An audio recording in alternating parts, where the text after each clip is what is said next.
Hey, thanks for joining me tonight. In this episode, we're settling into another real, true crime story. I'll go through the case step by step, taking our time so you can simply listen and follow along.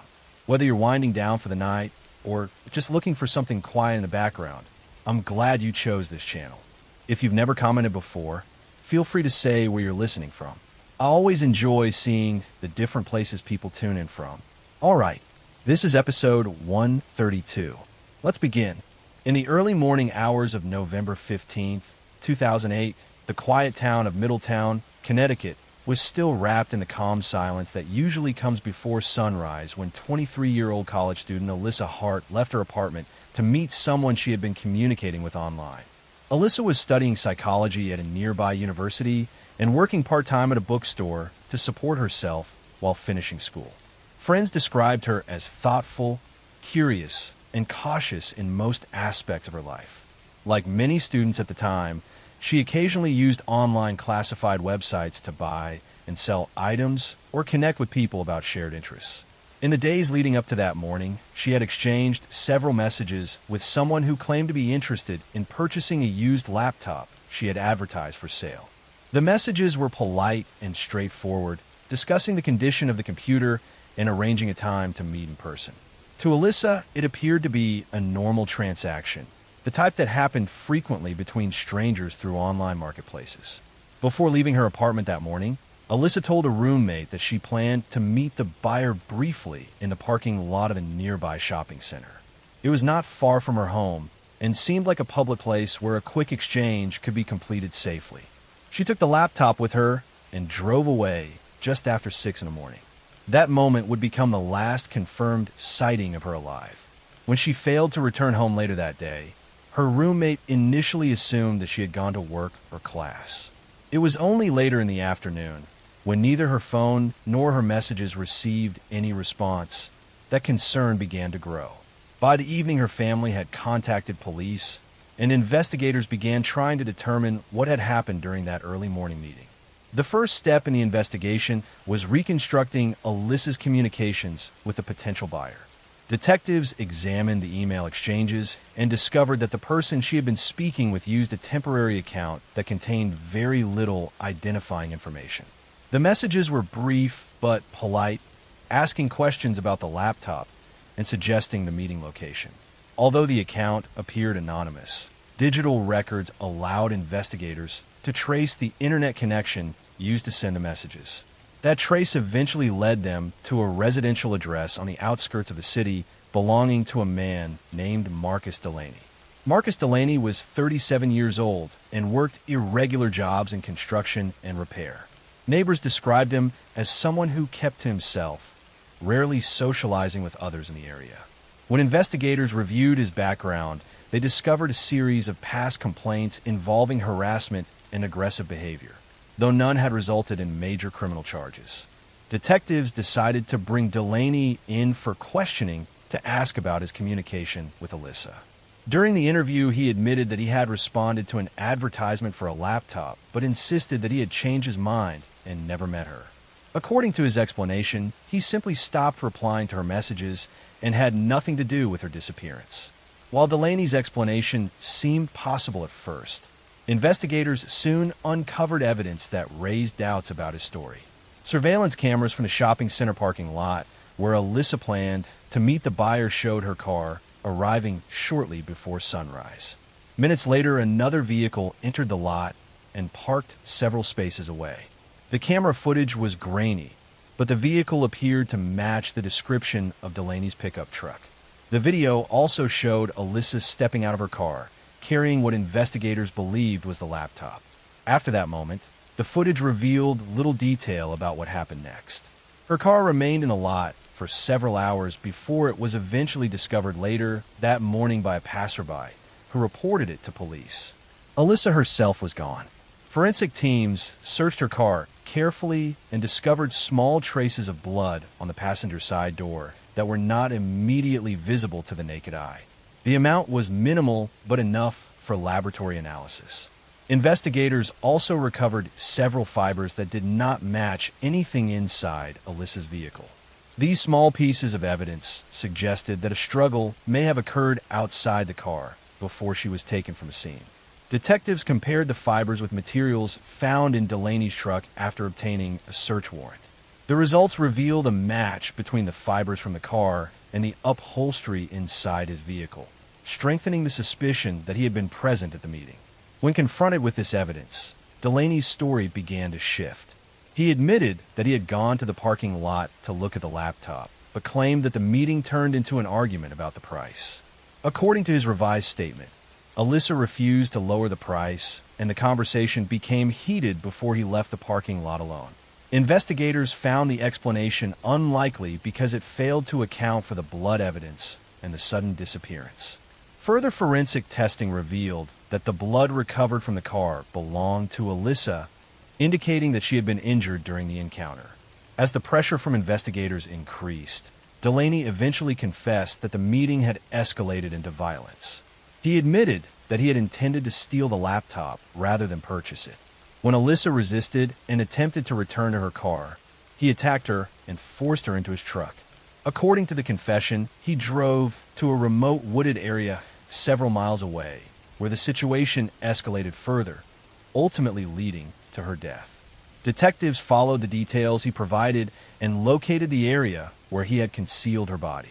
The discovery confirmed the evidence gathered during the investigation and allowed prosecutors to move forward with formal charges. During the trial, prosecutors presented a detailed reconstruction of the events of that morning. They explained how Delaney had used the online advertisement to arrange a meeting and create an opportunity to rob the seller. Witness testimony, digital records, surveillance footage, and forensic evidence all connected him directly to the crime. Experts described the fibers and blood traces recovered from the vehicles and the crime scene, showing how each piece of evidence supported the timeline investigators had established.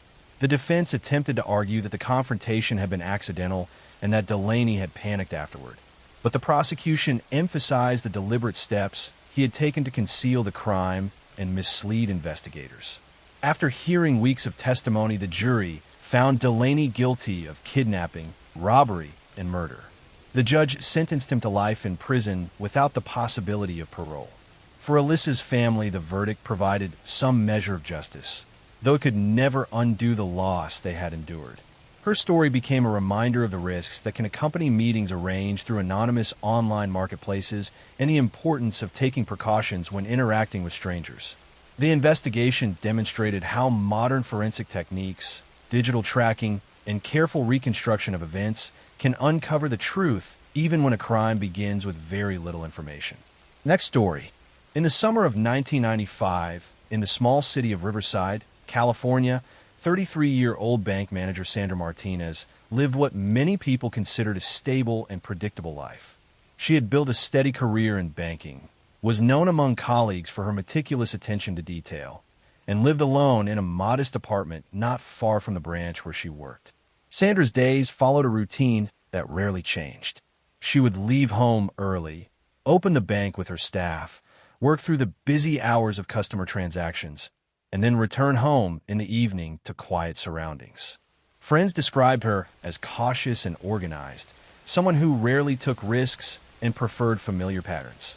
That routine made the events of July 18th stand out sharply, because that evening Sandra simply vanished during what should have been the most ordinary part of her day.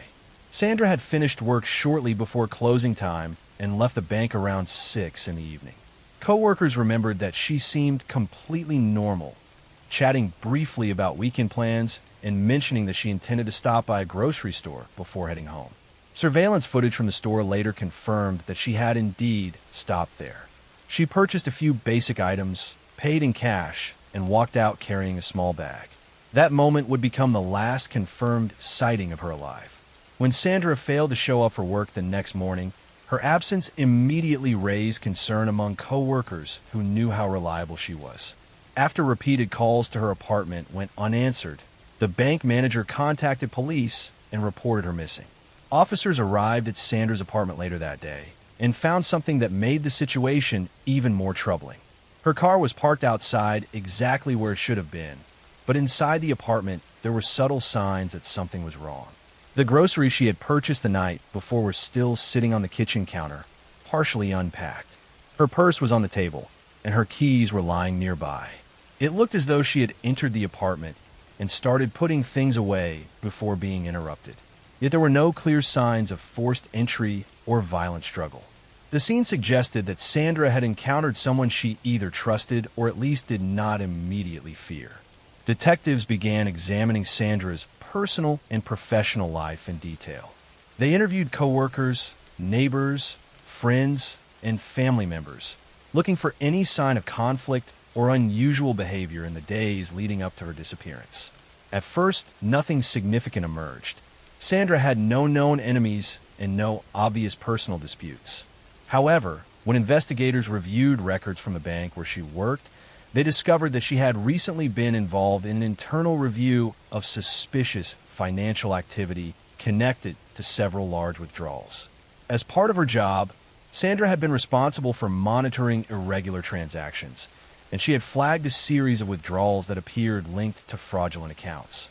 The investigation had been ongoing for several weeks before she disappeared.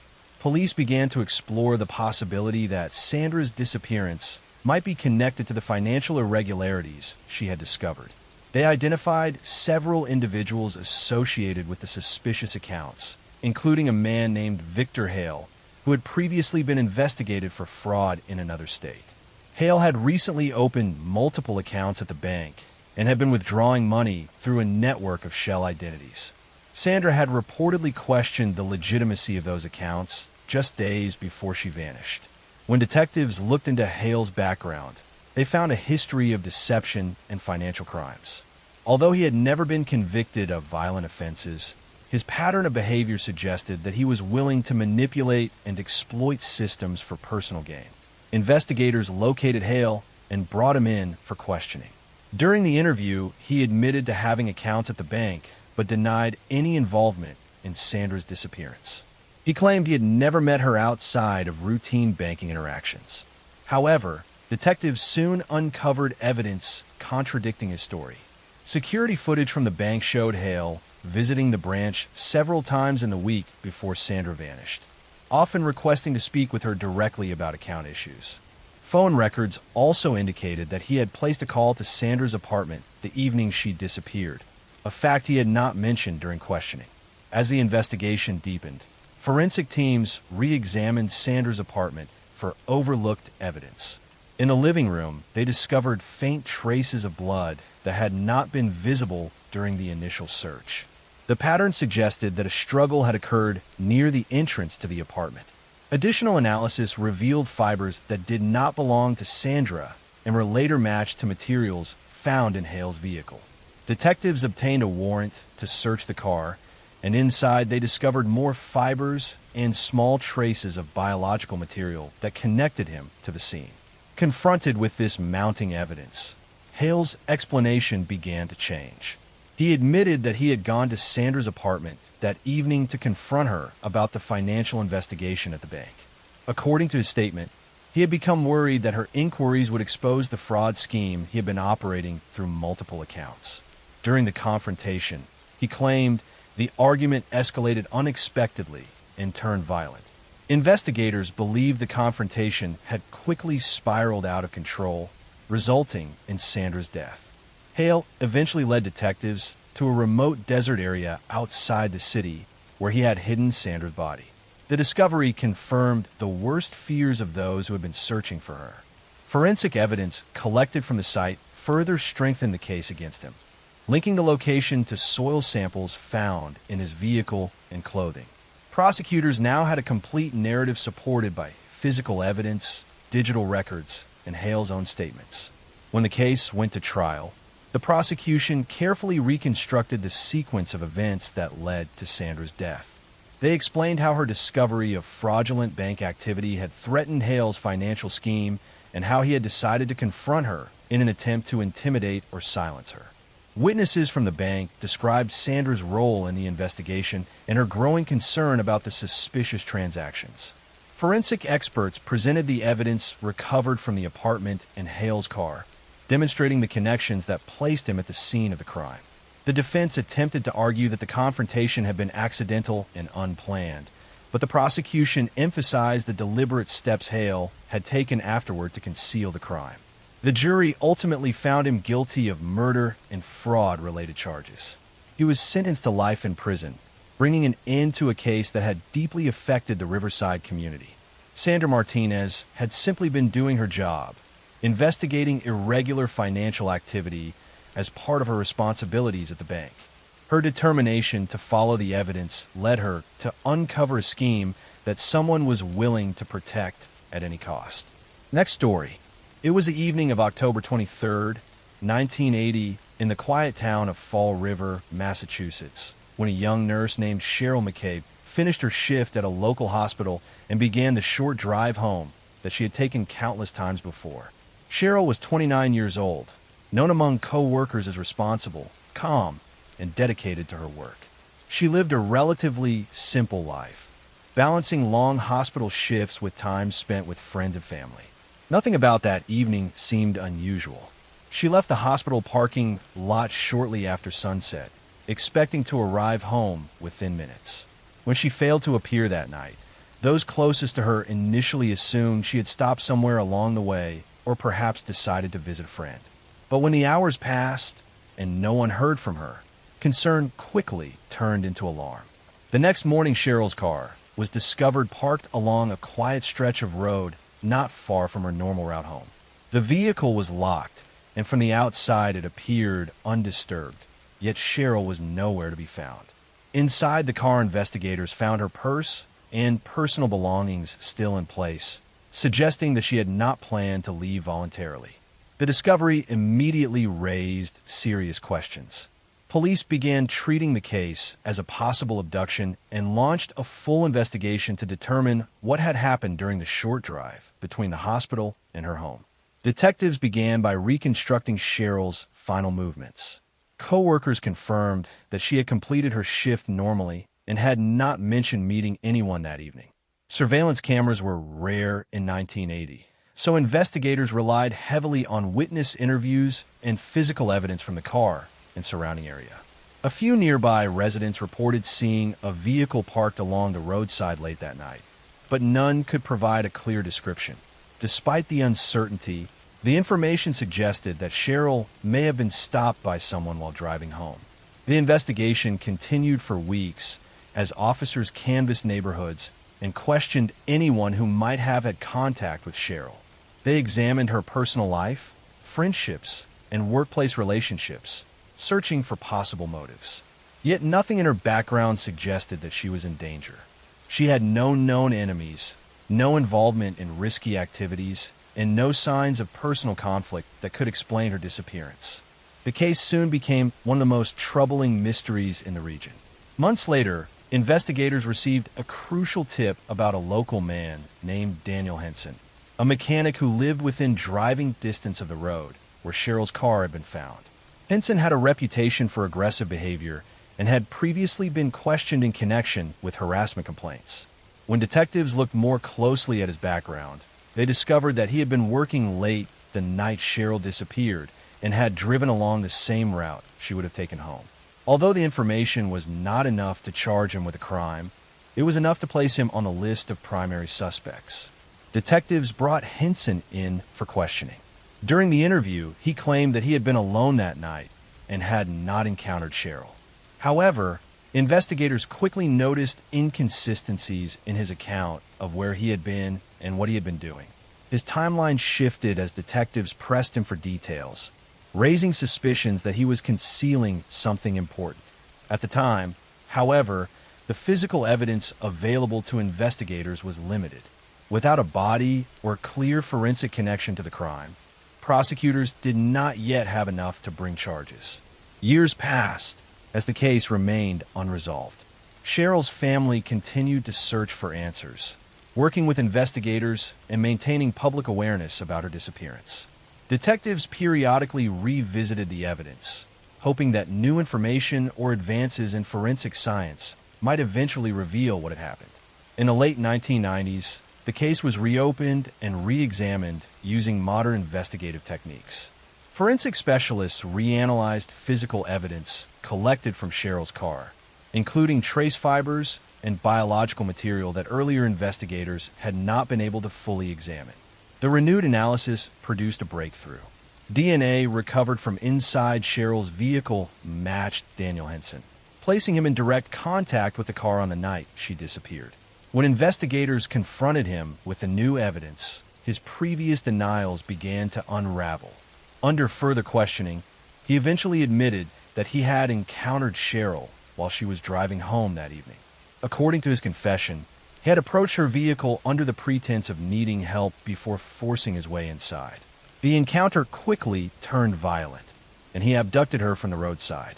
Investigators followed the details of his confession to a remote wooded area outside the city, where he had concealed Cheryl's body.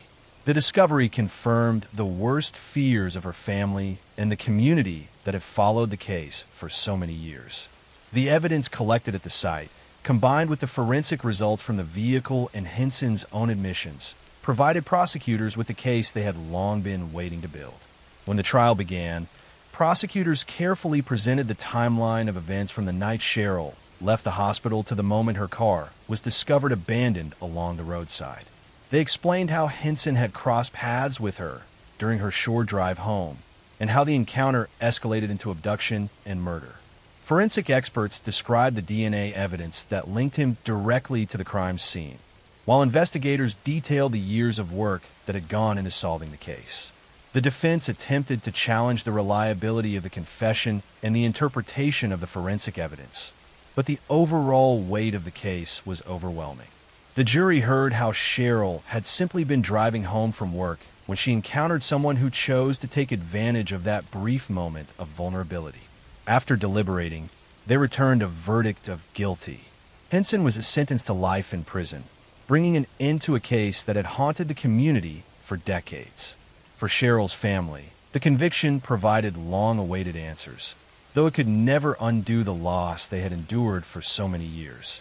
The case became an example of how persistence in investigation and advances in forensic science can eventually uncover the truth, even long after a crime has been committed. Detectives who worked on the case later said that the key to solving it had been the careful preservation of evidence and the refusal to let the investigation fade into obscurity. The story of Cheryl McCabe remains a reminder that many crimes which appear impossible to solve at first can still be resolved through patience, determination, and evolving scientific methods. What began as a simple drive home from work turned into a mystery that lasted nearly 2 decades, but the truth eventually emerged through the combined efforts of investigators, forensic specialists, and a family who never stopped searching for justice. Next story. On a cold evening in February 1994, the quiet coastal city of Gloucester, Massachusetts, was settling into the slow rhythm of winter when 25-year-old Marian Lenahan left her home to meet someone she had spoken to earlier that day. Mary was a young mother with a small daughter, known by friends and neighbors as responsible, hardworking, and deeply devoted to her child. She had recently been trying to rebuild parts of her life, balancing work, family, and the challenges of raising a child on her own. When she left home that evening, she told people close to her that she would not be gone long. She had arranged to meet someone who had expressed interest in buying a car she had advertised for sale. It seemed like an ordinary transaction, the kind that happens every day when strangers connect through a classified advertisement. Yet that meeting would become the last confirmed moment anyone saw her alive. When Mary failed to return home, concern grew quickly. Family members tried calling friends and places she might have gone, but no one had heard from her. By the following day, the situation had become serious enough that police were contacted, and investigators began to piece together the events leading up to her disappearance. They learned that Mary had received a phone call from a man who claimed he wanted to purchase her vehicle. During the conversation, he asked several questions about the car and suggested meeting in person to discuss the sale. According to phone records and witness statements, the man had arranged to meet her later that evening in a nearby area. After that conversation, Mary prepared to leave, expecting a routine exchange that would likely take less than an hour. She drove away from her home and disappeared into the winter darkness. Investigators began their search by retracing Mary Ann's movements and identifying the person who had called about the car. Phone records became the first major clue. The number used to contact her was traced to a man named John Burbine, a local resident who lived only a short distance away. Burbine was not initially known to police as a violent criminal. On the surface, he appeared to live a relatively ordinary life, though neighbors later described him as quiet and somewhat withdrawn. Detectives decided to question him about the phone call and the planned meeting with Mary Ann. When officers first approached him, Burbine acknowledged that he had contacted her about the car, but claimed that he had changed his mind and never actually met her. According to his explanation, he had simply decided not to pursue the purchase. The explanation raised immediate suspicions. Phone records confirmed that Burbine had indeed spoken with Mary and shortly before she disappeared, and the timing of the call suggested that the meeting had been arranged very specifically. Investigators also discovered that the number he used was linked directly to his home. When detectives examined his timeline for the evening, several inconsistencies appeared. Burbine claimed he had been at home during the time Marian vanished, yet he could not provide any witnesses who could confirm his whereabouts. The inconsistencies were enough to justify deeper investigation, and police obtained a warrant to search his property. What investigators discovered inside Burbine's home began to reveal the truth about what had happened that night. Evidence suggested that Mary had indeed come to the house after responding to the offer to purchase her car. Signs of a violent struggle were found inside the residence, along with physical evidence linking her to the location. Forensic technicians collected fibers, blood traces, and other materials that would later play an important role in reconstructing the crime.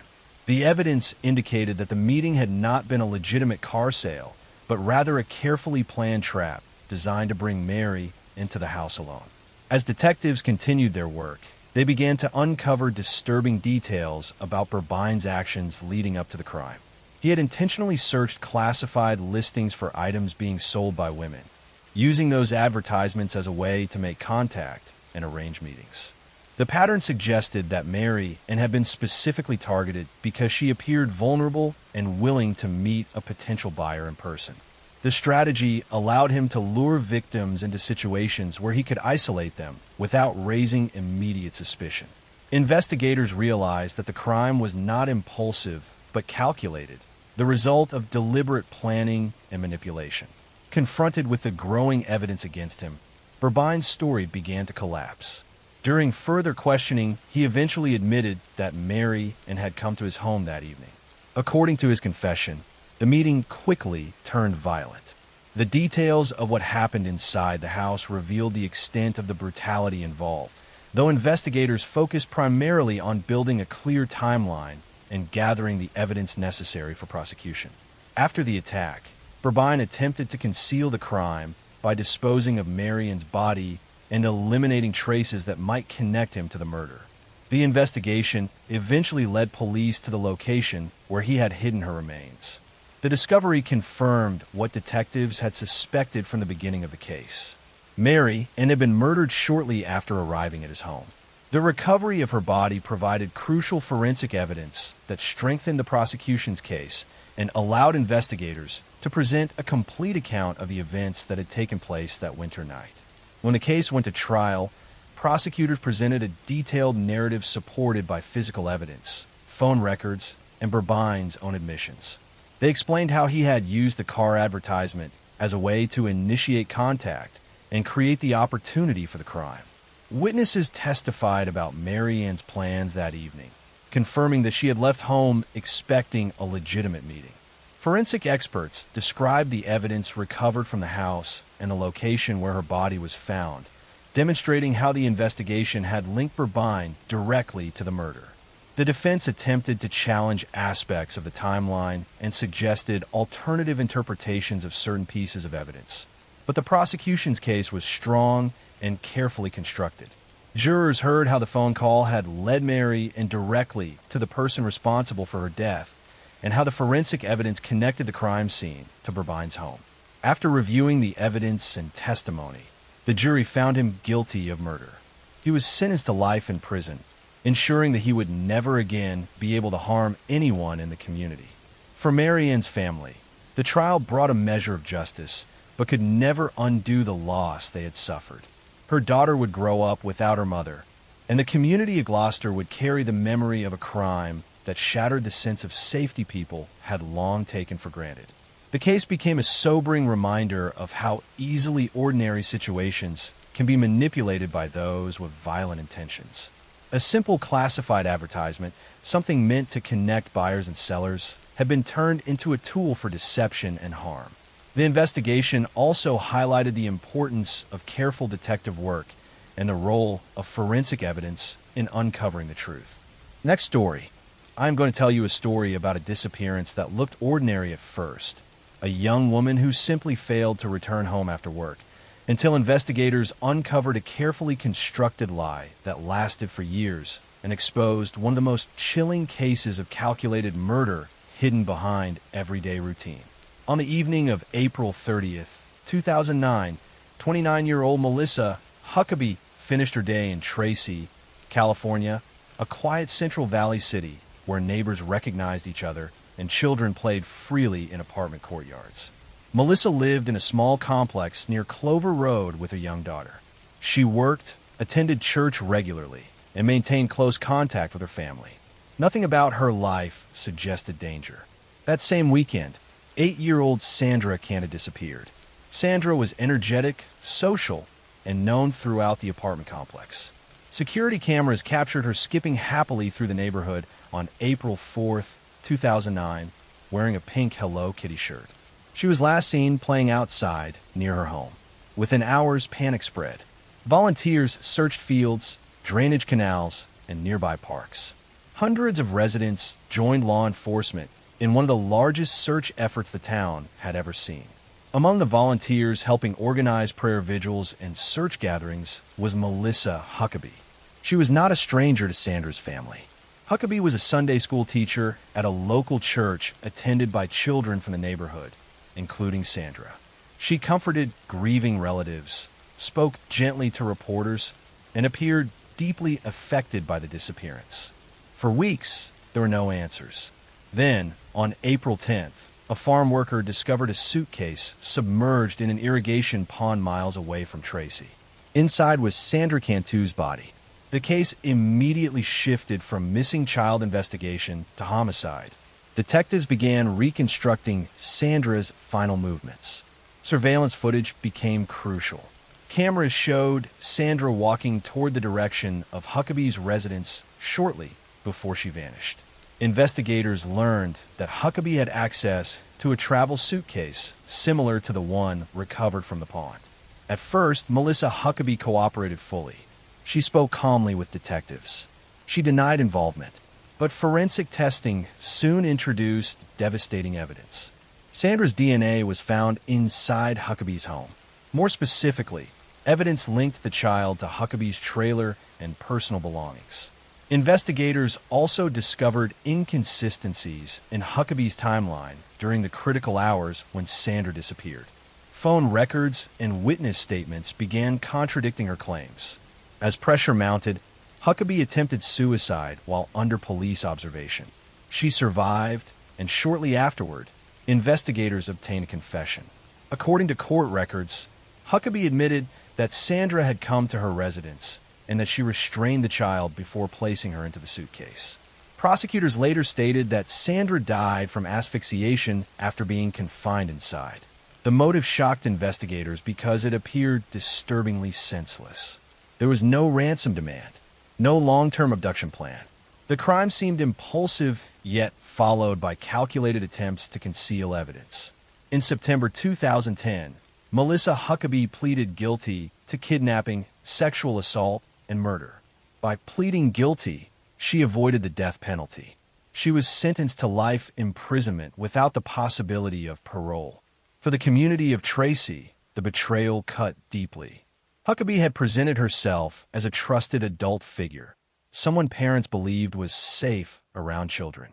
Her visible participation in search efforts intensified the trauma felt by Sandra's family and neighbors once the truth emerged. Investigators later described the case as one defined by proximity. The offender was not passing through town. She lived nearby. She attended community gatherings. She stood beside grieving residents while knowing exactly what had happened. Sandra Cantu's disappearance changed how the community viewed safety. Parents who once allowed children to move freely through shared spaces became more cautious. Trust shifted. The idea that danger could come from someone familiar proved difficult to accept. The investigation itself relied heavily on surveillance footage, forensic recovery, and patient reconstruction of routine movements rather than dramatic breakthroughs. Detectives followed timelines minute by minute, comparing camera timestamps, witness recollections, and physical evidence until the contradictions narrowed to a single person. Melissa Huckabee remains imprisoned in California. Sandra Cantu was 8 years old. Her case became one of the most heartbreaking child murder investigations in the state, not because it involved a stranger lurking in darkness, but because it revealed how deception can exist quietly within trusted community roles. It is a solved case, legally closed through confession and conviction, and remembered as a reminder that investigations often succeed not through sudden discoveries, but through persistence, evidence, and the slow dismantling of a carefully maintained lie. Next story. I'm going to tell you a story that began in Baton Rouge, Louisiana, a city divided by rivers, highways, and neighborhoods that range from quiet suburban streets to struggling apartment complexes. For nearly a decade, between the early 1990s and early 2000s, women began disappearing or turning up murdered across the region. Some were found in wooded areas. Some were discovered along remote roads. Many were young. Several were mothers. Most lived on the margins of stability. For years, the cases did not appear connected in a way that law enforcement could immediately prove. Different jurisdictions handled different scenes. Evidence was collected, stored, and in some cases, left waiting for technology to catch up. This is the story of Derek Todd Lee, later known as the Baton Rouge serial killer. Derek Todd Lee was born in 1968 in Louisiana. He grew up in St. Francisville and later moved between towns in the Baton Rouge area. As an adult, he worked various jobs, including construction and truck driving. He married and had children. To neighbors and co-workers, he appeared unremarkable. He blended in easily. The murders began drawing attention in the early 2000s, but some of the killings prosecutors would later attribute to Lee dated back to the early 1990s. One of the earliest victims linked to Lee was Gina Wilson Green, killed in 2001. She had been found in a rural area near Whiskey Bay. She had been beaten and strangled. The case unsettled the region, but investigators initially had few leads. Then, in 2002, a series of murders intensified public fear. In May 2002, Charlotte Murray Pace, a 22-year-old LSU student, was found murdered in her apartment. She had been sexually assaulted and strangled. There were signs of forced entry. The crime occurred close to campus, heightening fear among students. In July 2002, Diane Alexander, 60 years old, was found stabbed to death inside her Baton Rouge home. There were no clear signs of robbery. The attack appeared targeted and violent. In September 2002, Pamela Kinnemore, 44, disappeared after leaving her office. Her body was later found in a wooded area. She had been bound and killed. By late 2002, Baton Rouge was gripped by panic. Women altered routines. Gun sales increased. Colleges warned students. Neighborhoods organized patrols. The press began referring to a possible serial killer. Investigators formed a multi-agency task force. DNA evidence was central to the case, but there was a complication. The suspect's DNA profile was partially incomplete due to degradation in some samples. Additionally, when investigators ran the DNA through national databases, no match appeared. That meant the suspect likely had no prior felony conviction requiring DNA submission. The investigation took a controversial turn in 2003. Because forensic analysis suggested the suspect might be white, police publicly stated they were searching for a white male. This conclusion was based on early DNA interpretation that attempted to predict ancestry from genetic markers. However, that assessment would later prove incorrect. Derek Todd Lee was black. The public focus on a white suspect may have delayed scrutiny of Lee. Meanwhile, he continued living in the area. The break in the case came through a combination of witness descriptions and familial DNA testing. A witness had provided a composite sketch of a man seen near one of the victims' homes. Tips led police to consider Lee as a possible suspect. However, because his DNA did not match the white ancestry profile investigators believed they were seeking, he was not immediately arrested. Eventually, authorities sought DNA samples from multiple men in southern Louisiana as part of a mass screening effort. When Lee refused to voluntarily provide a sample, investigators obtained a warrant after collecting discarded items linked to him. The DNA matched. In May 2003, Derek Todd Lee was arrested and charged with multiple murders. Subsequent forensic testing connected him to several crime scenes. At trial, prosecutors presented DNA evidence linking Lee to victims including Charlotte Murray Pace and Diane Alexander. They detailed patterns of stalking, breaking into homes, sexual assault, and strangulation. Lee often targeted women in their homes, entering at night or during vulnerable moments. In 2004, Lee was convicted of the murder of Charlotte Murray Pace and sentenced to death. In 2008, he was convicted of killing Diane Alexander and again received the death penalty. Over time, Lee was linked to at least 7 murders across southern Louisiana, including those of Gina Wilson Green, Pamela Kinnemore, and others. Some additional cases were investigated, but not definitively charged. The case also triggered major changes in forensic practices. The early misinterpretation of DNA ancestry evidence became a subject of national discussion. It highlighted both the promise and the limitations of forensic science. Additionally, the investigation exposed communication challenges between parishes and agencies. Derek Todd Lee remained on death row at the Louisiana State Penitentiary at Angola. In January 2016, he died of heart disease while awaiting execution. For the families of the victims, the trials provided formal accountability, but not restoration. Each woman had a life interrupted abruptly. Careers, children, parents, friends. The fear that gripped Baton Rouge in 2002 left a lasting mark on the city's collective memory. Next story. I'm going to tell you a story about a man who called emergency services claiming masked intruders had invaded his home, murdered his wife, and attacked him while he slept. A terrifying story that seemed believable at first, until detectives began noticing that every detail pointed not outward toward unknown attackers, but inward toward the person telling the story. On the morning of October 30th, 2014, in the quiet suburb of St. Paul, Minnesota, 911 operators received a call from 39-year-old Jeffrey Trevino. He reported that his girlfriend, 30-year-old Kira Steger, was missing. According to Jeffrey, he had returned home after working overnight and discovered signs of disturbance inside their apartment. He suggested something terrible may have happened while he was gone. Kira was not someone who disappeared without explanation. She worked as a television producer at a local news station and maintained close daily communication with friends and coworkers. When she failed to show up for work and stopped responding to messages, alarms spread quickly through both her professional and personal circles.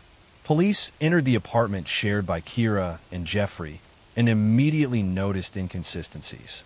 There were small traces of blood in the bathroom and bedroom areas, but not enough to suggest a clear violent struggle. Cleaning products appeared recently used. Certain surfaces looked wiped down. Jeffrey explained that Kira had been drinking heavily the night before and that they had argued. He insisted she was alive when he left for work. He suggested she might have walked out voluntarily after the disagreement. Detectives began reconstructing the final hours before Kira vanished. Surveillance cameras from nearby buildings captured Jeffrey leaving the apartment complex late at night, carrying large bags toward his vehicle. This contradicted his earlier timeline. When confronted, he claimed he had simply been removing trash. But investigators continued digging. Phone data showed Jeffrey's movements during hours he initially claimed to be working. Cell tower records placed him near remote areas along the Mississippi River rather than at his job location. Witnesses also reported unusual late-night activity involving his vehicle. As days passed without locating Kira, suspicion intensified. Search teams combed wooded riverbanks, while forensic specialists examined Jeffrey's apartment more closely. Luminol testing revealed additional blood traces that had been cleaned but not completely removed. Prosecutors later argued that an argument between the couple escalated violently inside the apartment.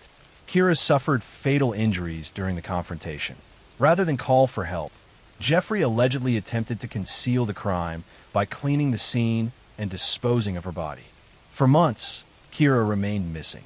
Then, in May 2015, human remains were discovered along the Mississippi River near Gray Cloud Island. Dental records confirmed the remains belonged to Kira Steger. The recovery allowed prosecutors to formally charge Jeffrey Trevino with second-degree murder.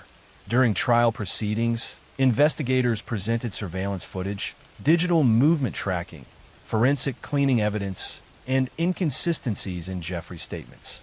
They demonstrated how his story evolved repeatedly as new evidence surfaced. The defense argued there was no eyewitness testimony proving how Kira died and suggested prosecutors relied heavily on circumstantial reconstruction. But jurors were shown a detailed timeline that contradicted Jeffrey's claims step by step. In June 2016, Jeffrey Trevino was found guilty of murdering Kira Steger. He was sentenced to more than 30 years in prison. For Kira's colleagues at the news station, the case carried particular emotional weight. Many had reported on disappearances and crimes professionally, never expecting one of their own to become the subject of such an investigation. Vigils were held throughout St. Paul as friends remembered her creativity, humor, and dedication to storytelling. The case demonstrated how modern investigations often depend less on dramatic confessions and more on accumulated detail. Surveillance cameras, digital location data, and forensic recovery expose contradictions that verbal explanations alone could not sustain. Jeffrey Trevino's original claim of outside attackers gradually collapsed under evidence showing movement, cleanup efforts, and attempts to hide what had occurred inside the apartment. Kira Steger was 30 years old. Her disappearance began with uncertainty and hope that she might still be alive somewhere. Instead, investigators uncovered a crime rooted in a private argument that turned irreversible. What appeared initially to be mystery resolved into certainty through persistence and reconstruction, reminding investigators and communities alike that the most revealing evidence is often not dramatic, but quiet, recorded silently by technology, and uncovered piece by piece long after the crime itself has ended. Next story. I'm going to tell you a story about a respected doctor who reported his wife missing after she failed to return from a morning swim. A disappearance that looked at first like a tragic accident along a quiet coastal town, until investigators uncovered a carefully hidden double life that transformed a missing persons case into one of Australia's most shocking solved murders. On the morning of January 11th, 1982, 29-year-old Lynette Dawson vanished from her home in Bayview, a peaceful suburb overlooking Sydney's northern beaches. Lynette was a devoted mother of 2 young daughters and the wife of Christopher Dawson, a former professional rugby league player turned high school teacher. According to Christopher, Lynette had simply left the house while he was out and never returned. At first, there was little reason to suspect foul play. Adults sometimes disappeared voluntarily. Christopher told friends and police that Lynette needed time away from the marriage. He claimed she had joined a religious group and chosen to cut contact with family. But there was one problem. Lynette never contacted her parents again. She never accessed bank accounts. She never collected belongings. She never attempted to see her children. For someone described as deeply devoted to motherhood, the disappearance made little emotional sense. Despite concerns raised by Lynette's family, the investigation stalled. Missing persons procedures in the early 1980s lacked the urgency modern cases receive. Without a body or clear evidence of violence, the case gradually faded. Meanwhile, Christopher Dawson's life moved forward with unsettling speed. Within days of Lynette's disappearance, he moved a teenage student from the school where he taught in the family home as a live-in babysitter. Soon afterward, he began a relationship with her. Friends and relatives found the situation disturbing, particularly given how quickly it followed Lynette's disappearance. For years, suspicions lingered but never resulted in charges. The case remained dormant for decades until renewed public attention emerged through investigative journalism. In 2018, an Australian podcast revisited Lynette Dawson's disappearance in extraordinary detail, re-examining witness accounts, timelines, and previously overlooked statements. Public pressure led New South Wales police to reopen the investigation. Detectives began reconstructing events from 40 years earlier. Witnesses came forward describing arguments between Christopher and Lynette before she vanished. Former neighbors recalled hearing disturbances. Former students testified about Christopher's inappropriate relationships and controlling behavior. Investigators concluded that Lynette had likely been killed inside the family home. Although her body was never recovered, prosecutors argued that Christopher Dawson murdered his wife to pursue a relationship free from marital obligation. In 2020, Christopher Dawson was arrested and charged with murder. Because of intense media coverage, the trial was conducted before a judge alone rather than a jury to ensure impartiality. Prosecutors presented a circumstantial but detailed case showing motive, opportunity, and post-disappearance behavior inconsistent with innocence.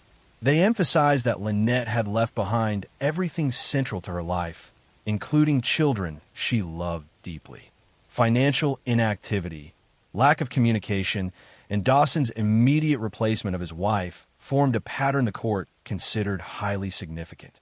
The defense argued that without a body, certainty was impossible. They maintained Lynette may have voluntarily left. But after months of testimony, the court reached a conclusion. In August 2022, Christopher Dawson was found guilty of murdering Lynette Dawson. The judge ruled that Lynette had died in January 1982 and that her husband was responsible. He was later sentenced to 24 years in prison with a non-parole period. The conviction marked the resolution of a case that had remained unanswered for 4 decades. For Lynette's family, justice arrived painfully late. Her daughters had grown into adulthood without knowing what truly happened to their mother. The absence of physical remains meant there would never be a gravesite, only legal acknowledgement of the truth. The case became historically significant in Australia because it demonstrated that murder convictions can still occur decades later through careful reconstruction of behavior, witness testimony, and long-term investigative persistence even without recovery of a body. Bayview today remains quiet, overlooking calm coastal waters much like it did in 1982. But beneath that peaceful setting lies the memory of a disappearance once dismissed as voluntary, later revealed to be homicide hidden behind routine explanations. Lynette Dawson did not leave her life behind. Instead, investigators concluded that her disappearance had been deliberately staged, a lie sustained for 40 years before evidence and persistence finally brought the truth into court, proving that time can delay justice, but does not always prevent it. Next story. I'm going to tell you a story about a man who lived in a quiet town in Colorado, a man who owned a small airplane, who attended church, who smiled easily and spoke calmly to neighbors who believed they knew him. His name was Robert Feldman, and for years he built a life that appeared stable and respectable. He worked as a mechanic, ran his own small business, and lived in a modest home in the town of Grand Junction. He was not someone who attracted attention. He blended into the routines of everyday life, the kind of person people greeted politely but never thought about twice. But behind that ordinary exterior was a hidden crime that would remain undiscovered for years, buried beneath layers of silence, distance, and time. In 1996, Robert Feldman's wife, Pamela Feldman, disappeared. Pamela was a mother, a woman with her own routines, friendships, and responsibilities. When she vanished, Robert told people she had left voluntarily. He claimed their marriage had been struggling and that she had chosen to walk away. At first, his explanations seemed plausible. Adults sometimes leave relationships. They relocate. They begin new lives elsewhere. Without clear evidence of violence, investigators could not immediately prove otherwise. Months passed, then years. Pamela never contacted her family again. She never accessed bank accounts. She never renewed identification. She never appeared in official records. Her absence became permanent, but without a body or physical evidence, the case remained unresolved. Robert Feldman continued living his life. He maintained his business. He interacted with neighbors. He attended church. He flew his private airplane. Time passed, and suspicion faded into the background. Missing persons cases, when lacking evidence, often remain open but inactive, waiting for new information that may never come. Nearly 9 years later, in 2005, new attention returned to Pamela's disappearance. Investigators reopened the case and began reviewing old evidence using modern forensic techniques. They re-examined Robert Feldman's statements. They re-examined his timeline. They noticed inconsistencies that had not been fully explored before. They learned that shortly after Pamela's disappearance, Robert had taken an unusual flight in his private plane. He had flown alone to a remote desert area in Utah. This detail raised questions. Investigators obtained search warrants and began examining areas connected to his flight path. They analyzed soil samples, flight logs, and geographic locations. In a remote desert region, search teams eventually discovered human remains buried in an isolated location. Forensic analysis confirmed the remains belonged to Pamela Feldman. The discovery transformed the case entirely. What had once been a missing persons case became a confirmed homicide investigation. Investigators reconstructed the timeline carefully. They examined how Robert had access to transportation capable of reaching remote areas undetected. They examined how isolation and distance had concealed evidence for nearly a decade. Robert Feldman was arrested and charged with murder. During trial, prosecutors presented forensic evidence linking him to the burial site. They presented flight records showing his travel to the remote location shortly after Pamela's disappearance. They presented evidence demonstrating that Pamela had not voluntarily abandoned her life, but had instead been killed and buried in a place chosen specifically to prevent discovery. The defense attempted to challenge the interpretation of evidence, but the physical findings, flight records, and timeline established a clear sequence of events. Robert Feldman was convicted of first-degree murder and sentenced to life in prison without parole. The case demonstrated how time does not erase evidence completely. Even in remote desert environments, forensic science can recover truth. It demonstrated how transportation, isolation, and planning can delay discovery, but not always prevent it. It also showed how investigators, returning to old cases with new tools and renewed attention, can uncover answers long after crimes occur. For years, Robert Feldman lived openly, confident that distance and time had protected him. He worked, spoke with neighbors, and carried on with ordinary routines.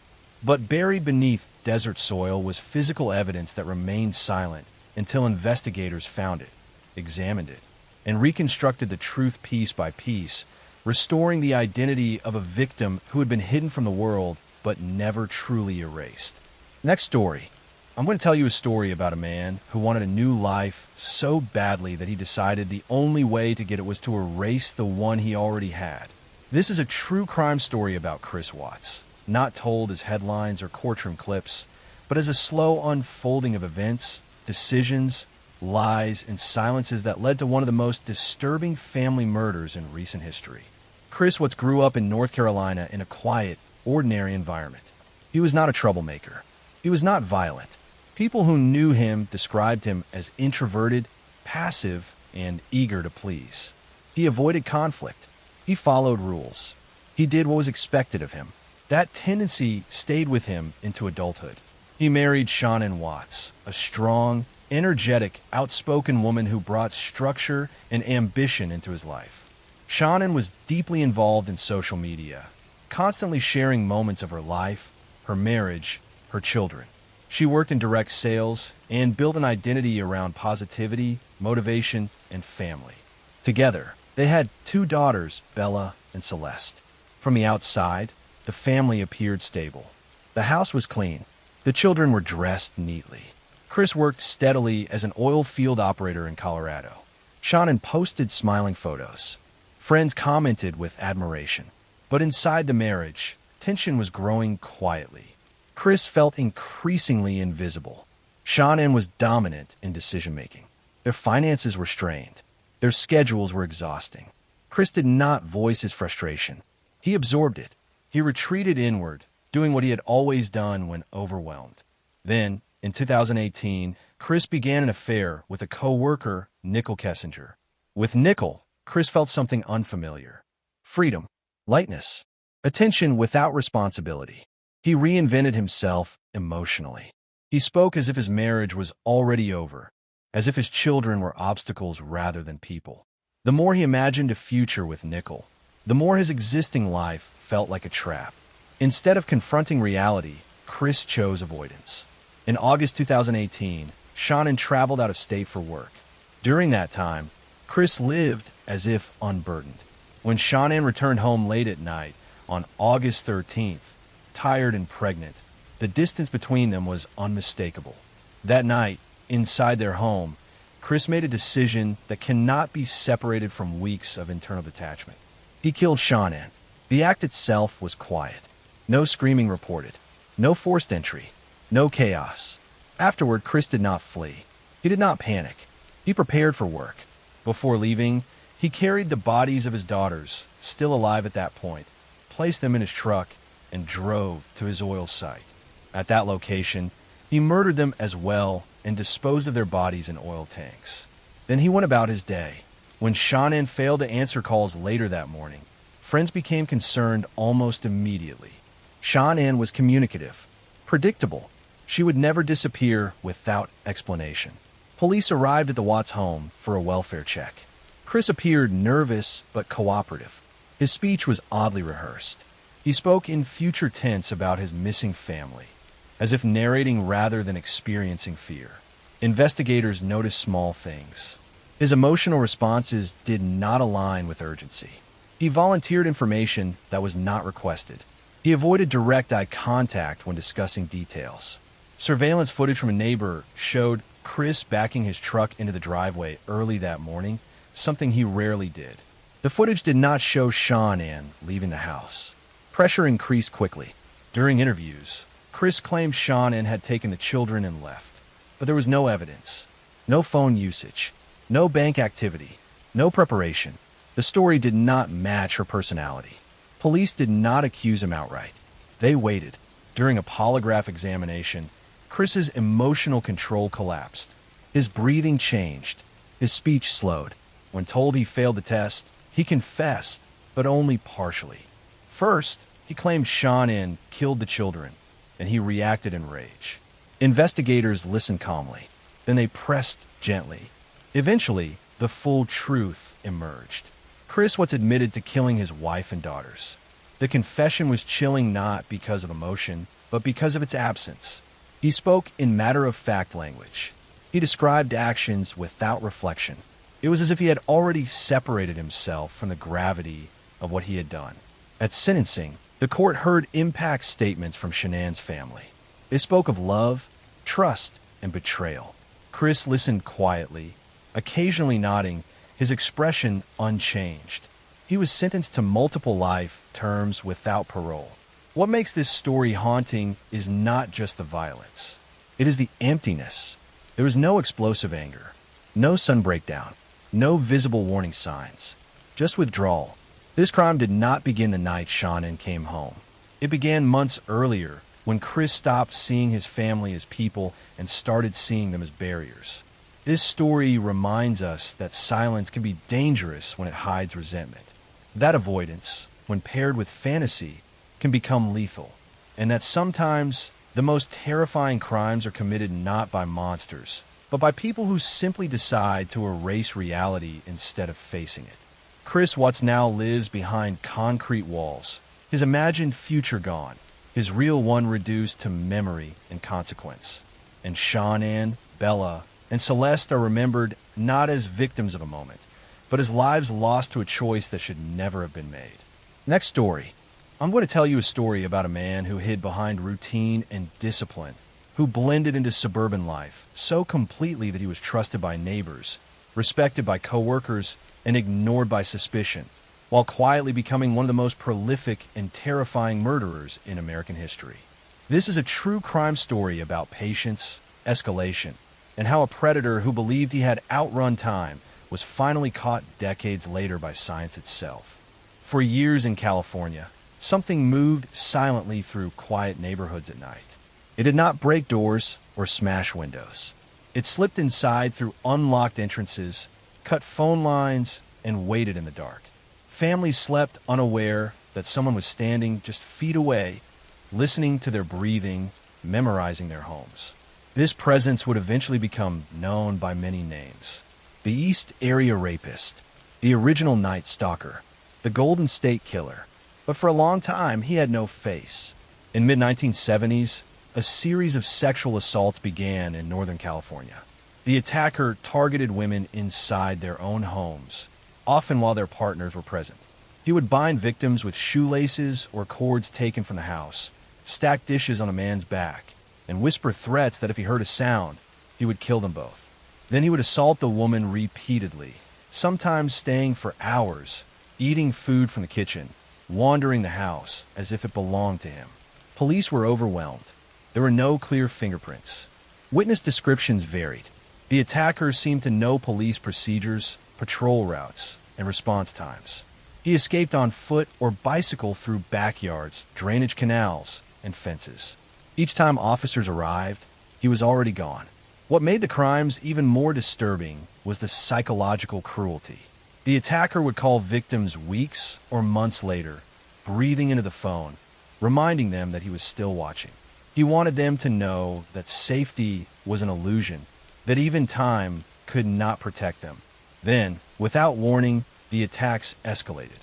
In Southern California, couples began turning up murdered in their homes. The method was different, but the control was the same. Binding, blunt force, silence. There were no witnesses, no forced entry. The killer vanished into the night after each crime. For years, investigators did not realize they were chasing the same man. It wasn't until patterns were carefully re-examined that the connection became undeniable. The burglaries, the bindings, the timing, the strange sense of ritual. One offender had evolved over time, growing more confident, more violent, more detached from consequences. And then, in the late 1980s, it stopped. The Golden State Killer disappeared. Decades passed. Victims aged. Evidence degraded. Some investigators retired or died. Many believed the killer was dead, imprisoned for something else, or simply lost to history. The case became legendary but stagnant, a reminder of how easily someone could vanish before the age of digital tracking. But the story was not finished. In the 2010s, a new approach emerged. Investigators began using genetic genealogy, comparing crime scene DNA not to criminals, but to public ancestry databases. Slowly, family trees were built. Branches narrowed. Names emerged. One name stood out: Joseph James DeAngelo. DeAngelo was a former police officer. He had worked in law enforcement during the years of crimes. He lived an ordinary life, married, had children, worked mundane jobs. Neighbors described him as irritable but normal. No one suspected that this aging man had once terrorized an entire state. In April 2018, police arrested him quietly outside his home. He did not resist. When confronted with the evidence, the decades of silence collapsed. DeAngelo eventually confessed to multiple murders and assaults, admitting that he had lived with the urges constantly, even after the crime stopped. He said he tried to suppress them, to bury them under routine and age. But they never truly left him.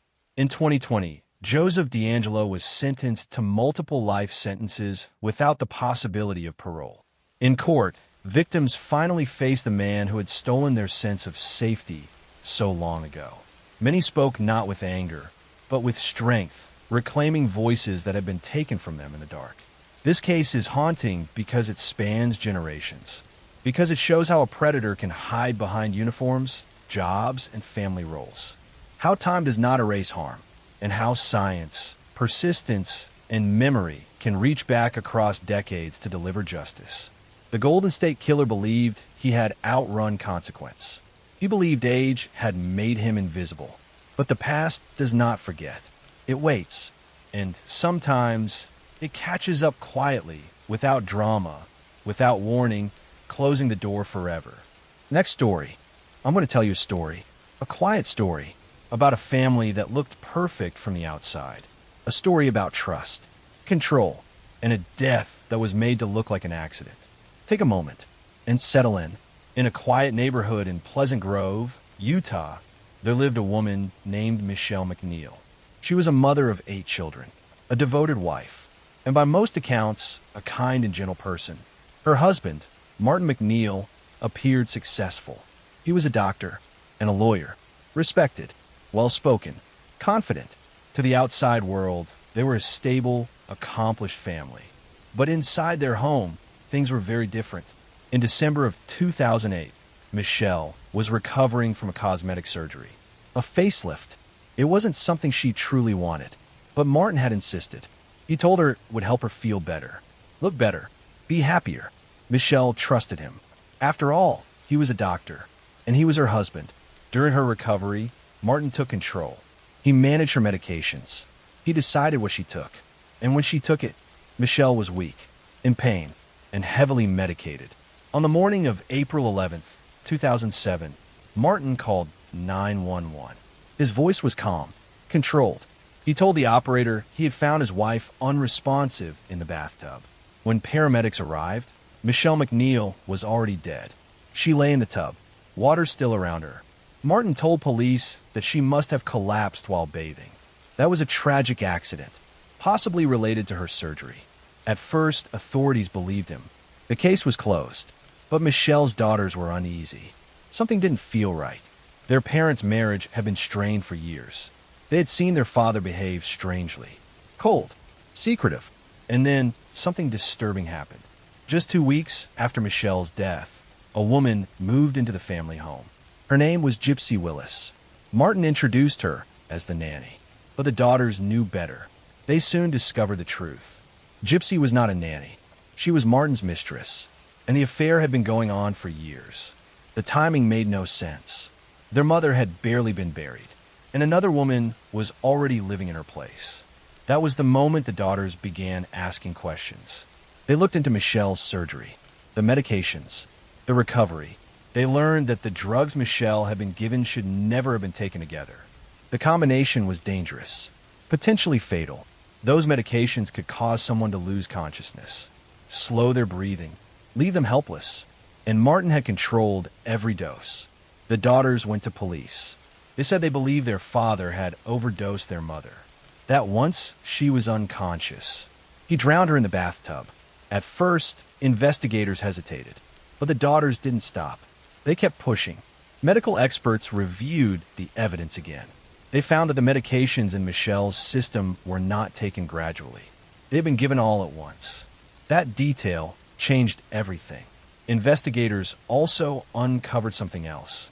Martin McNeil had lied for years about his credentials, about his past, about who he really was. Witnesses came forward. They spoke of manipulation, control, and disturbing comments Martin had made about wanting freedom.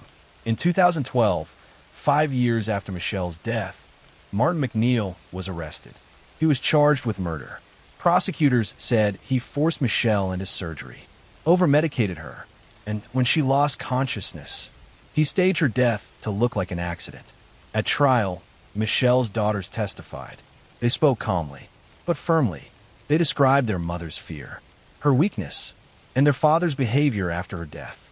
Medical experts explained the drugs, the dosage, and why it could not have been accidental. The defense claimed it was a tragic mistake. The jury did not believe them. In November 2013, Martin McNeil was found guilty. He was sentenced to 15 years to life in prison. Justice came slowly, but it came. Michelle McNeil was a mother, a caregiver, a woman who trusted the wrong person. Her daughters refused to let her death be forgotten. Their persistence brought the truth into the light. Without them, the case would have stayed closed forever. Martin McNeil died in prison in 2017, but Michelle's story remains. A reminder that not all dangers are strangers, that control can hide behind care, and that quiet determination can uncover even the most carefully hidden crimes. Next story. I'm going to tell you a story about a young woman who went on a first date and never came home, about a man who seemed charming online but had a dark past, and about how a family's relentless search for answers led to the discovery of a predator who thought he could get away with a perfect crime. In August 2016, 27-year-old Sydney Luff was excited about going on a date. She had matched with someone on the dating app Tinder and had been chatting with a woman named Aubrey Trail. Sydney was working at a home improvement store in Lincoln, Nebraska, and was looking forward to meeting someone new. She told her friends and co-workers about the upcoming date, and on November 15, 2016, Sydney went out to meet her date. That was the last time anyone saw Sydney Luff alive. When she didn't show up for work the next day and didn't respond to calls or texts, her friends and family knew immediately that something was wrong. Sydney was responsible and reliable. She wouldn't just disappear without telling anyone. Her worried friends reported her missing to police. Investigators began tracing Sydney's last known movements and discovered that she had gone on a date with someone she had met through Tinder. But as they dug deeper, they found that the person Sydney thought she was meeting wasn't exactly who they claimed to be. The profile belonged to a woman named Bailey Boswell, but Bailey was actually working with her boyfriend, a man named Aubrey Trail. Police obtained surveillance footage from stores where Sydney had been seen with Bailey on their date. The footage showed Sydney and Bailey together, shopping and appearing to have a normal evening. But after that night, Sydney vanished completely. Her car was found abandoned in her apartment complex parking lot, and her personal belongings were inside, suggesting she had made it home after the date but had then gone somewhere else. As investigators looked into Bailey Boswell and Aubrey Trail, they discovered a disturbing history. Aubrey Trail was a 51-year-old con artist with a criminal record. He had a history of manipulation and fraud. Bailey Boswell was 23 years old and had been in a relationship with Trail despite their significant age difference. The two were living together and appeared to be involved in some kind of scheme. Police began searching for Bailey and Aubrey, and they also started looking for any evidence that might reveal what had happened to Sydney. What they discovered was horrifying. In late November 2016, investigators found human remains scattered across rural areas in Clay County, Nebraska. The body had been dismembered and disposed of in multiple locations. DNA testing confirmed the worst fears of Sydney's family. The remains belonged to Sydney Luff. The discovery turned the missing person case into a homicide investigation. Bailey Boswell and Aubrey Trail were located and arrested. As police questioned them and searched their property, a disturbing picture emerged of what had happened to Sydney. According to the investigation, Aubrey Trail had orchestrated the entire plot. He had convinced Bailey to create the Tinder profile and lure Sydney into meeting them. Trail's plan was to kidnap and harm Sydney, and he had been fantasizing about committing such a crime. Bailey had gone along with the plan, using her appearance and charm to make Sydney feel comfortable and safe. On the night Sydney disappeared, she had gone back to Trail and Boswell's apartment after the initial date. Once there, Trail attacked and strangled Sydney while Bailey was present. After taking Sydney's life, the couple dismembered her body and disposed of the remains in multiple locations, thinking they could hide the evidence of their crime. During the investigation, police found disturbing evidence in Trail and Boswell's apartment and storage units. They discovered tools that had been used to dismember Sydney's body, cleaning supplies purchased to eliminate evidence, and personal items belonging to Sydney. They also found videos and messages that showed Trail had been planning to commit violence and that Bailey had been a willing participant. Both Bailey Boswell and Aubrey Trail were charged with first-degree ending of life. Trail's trial began in June 2019. The prosecution presented overwhelming evidence, including the forensic evidence from the crime scene, surveillance footage showing Sydney with Bailey, and testimony about Trail's violent fantasies and plans. During his trial, Aubrey Trail made shocking courtroom outbursts. At one point, he slashed his own throat in the courtroom with a razor blade. causing a chaotic scene before he was subdued and given medical treatment. He survived the suicide attempt, and the trial continued. Trail's bizarre and attention-seeking behavior demonstrated his unstable and manipulative personality. In July 2019, Aubrey Trail was convicted of first-degree ending of Sydney Luft's life. He was sentenced to death by a 3-judge panel. Trail showed no genuine remorse for what he had done and continued to behave erratically throughout the proceedings. His death sentence reflected the premeditated and heinous nature of his crime. Bailey Boswell's trial took place in October 2020. The prosecution argued that she was not merely a passive participant, but had actively helped Trail plan and execute the crime. They showed that Bailey had lured Sydney using the dating app, had been present during the attack, and had helped dispose of the body.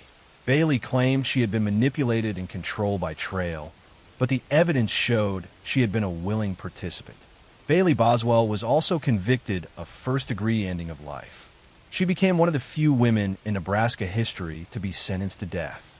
The judge and jury rejected her claims that she was a victim of Trail's manipulation, finding instead that she had made conscious choices to participate in the kidnapping and taking of Sydney's life. Sydney Luft's family has endured unimaginable pain since her disappearance and death. Sydney was a kind, trusting young woman who was simply trying to meet new people and enjoy life. She had no way of knowing that the dating profile she matched with was part of a trap set by 2 people looking for a victim.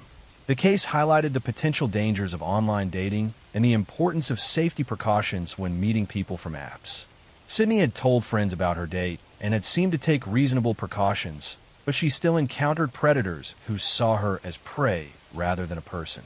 Sydney's family has worked to honor her memory by raising awareness about online dating safety and supporting other families who have lost loved ones to violence.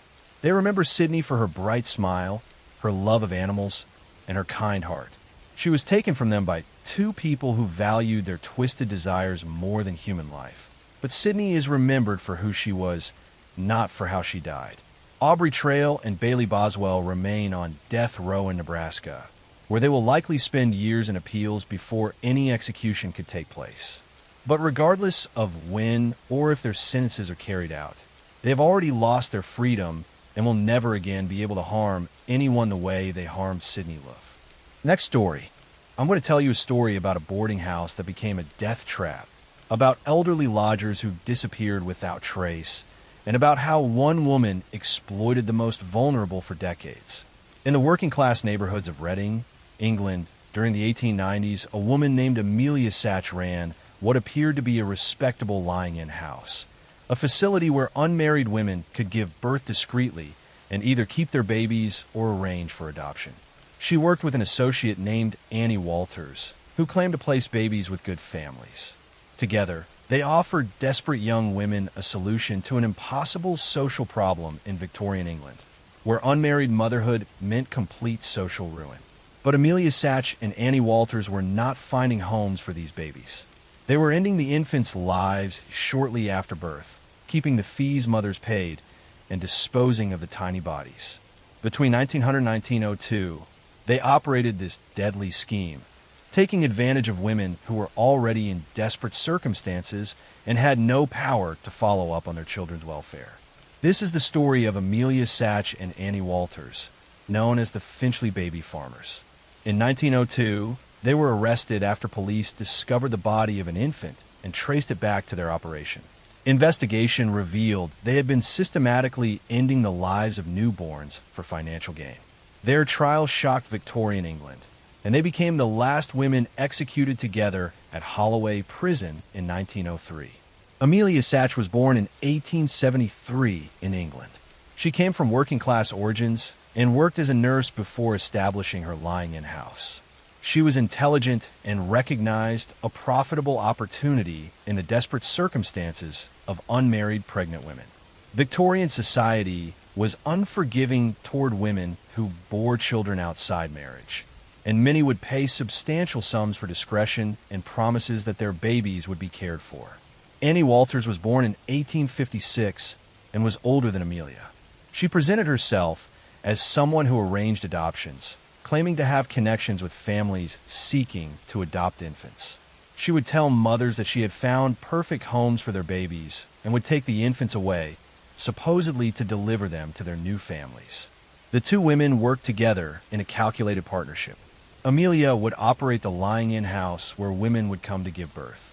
She would deliver the babies, provide post-birth care, and convince mothers to allow adoption. Annie would then take the babies, supposedly to place them with families, but instead she would end their lives using various methods and dispose of the bodies. They charged mothers significant fees, claiming the money would cover the baby's care and adoption arrangements. In reality, they were simply keeping the money while eliminating the babies who would have required ongoing care and actual placement with families. The scheme was profitable and seemed safe because the victims were infants whose mothers were desperate to hide their existence. Their operation continued successfully until November 1902, when a police officer became suspicious of Annie Walters. He noticed her carrying packages that seemed to contain something heavy, and her behavior appeared nervous. When questioned, Annie's explanations were unconvincing. Police searched her lodgings and found evidence of an infant who had recently passed away. Investigation led police to Amelia Satch's lying-in house. They found records of multiple babies born at the facility, but no corresponding records of where those babies had gone. Mothers were contacted, and many confirmed they had paid Amelia and Annie to arrange adoptions, but had never received information about where their babies were placed or how to contact them. Authorities discovered that several infant bodies have been found in various locations around London over the previous months, and these could now be connected to the Satch Walters operation. The women had been disposing of bodies in rivers, vacant lots, and other locations where they hoped they would not be discovered or traced back to them. Amelia Satch and Annie Walters were arrested and charged with taking the lives of infants in their care. Their trial began in January 1903 and lasted several days. The prosecution presented evidence of babies born at Amelia's facility who had disappeared, mothers who had paid for adoption arrangements that were never completed, and infant bodies that could be traced to the defendants. The defense argued that some babies might have died for natural causes and that the women had simply failed to properly report these deaths.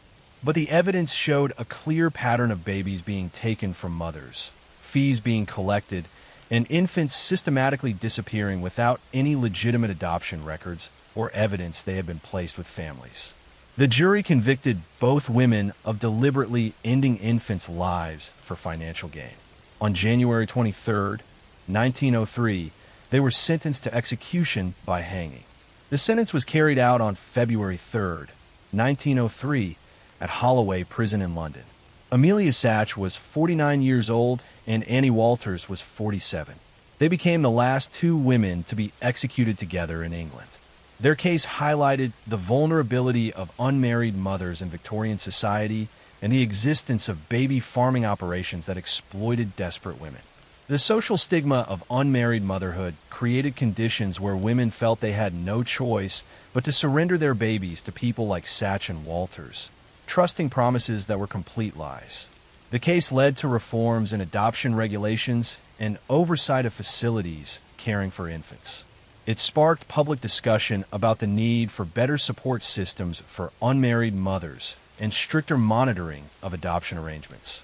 These changes came too late for the victims of Satch and Walters, but helped protect future children. The mothers who had given their babies to Amelia and Annie lived with devastating knowledge that they had unknowingly paid for their own children's deaths. Many had been young women facing impossible choices in a society that offered them no support or compassion. They had believed their babies would have better lives with adoptive families, never suspecting the truth.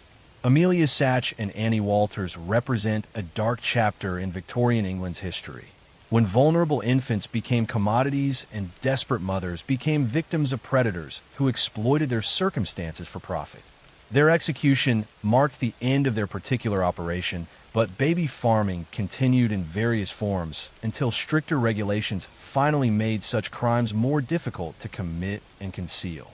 Next story. I'm going to tell you a story about jealousy that festered into obsession, about a woman who could not accept rejection, and about how love can twist into something so dark it destroys everyone it touches. In the quiet suburb of Clear Lake, Texas, where families raised children in safe neighborhoods and high school sweethearts dreamed of futures together. A love triangle was developing that would end in unimaginable violence. A former NASA flight controller was stalking her ex-boyfriend and his new lover, unable to accept that he had moved on. Her obsession would culminate in a nightmarish act that shocked the nation. This is the story of Clara Harris. On July 24th, 2002, this successful dentist discovered her husband was having an affair with his receptionist. Hours after confronting them at a hotel, Clara ran over her husband, David, repeatedly with her Mercedes in a hotel parking lot, killing him while their teenage stepdaughter watched in horror from the car. The murder was captured on video by a private investigator Clara had hired, providing undeniable evidence of a crime driven by rage and betrayal. Clara Suarez was born on February 3, 1958, in Bogota, Colombia. She came from a wealthy, educated family and showed early academic promise. She excelled in school and pursued dentistry, earning her degree and establishing herself as a skilled professional. She was ambitious and driven, accustomed to success and control over her life. Clara moved to the United States and built a successful dental practice in Houston, Texas. She met David Harris, a fellow dentist, and they married in 1992. Together, they ran a thriving orthodontic practice, living in an affluent suburb with David's twin sons from a previous marriage. To outsiders, they seemed like a successful, attractive couple living the American dream. But by the early 2000s, their marriage was troubled. David was unhappy and began an affair with Gail Bridges, a receptionist at their dental office. The affair was not subtle, and Clara became suspicious. In July 2002, she confirmed her fears by hiring a private investigator who documented David and Gail meeting at hotels. On July 24, 2002, Clara and her stepdaughter Lindsay followed the private investigator to the Nassau Bay Hilton where David was meeting Gail. Clara confronted them in the hotel lobby, creating a scene.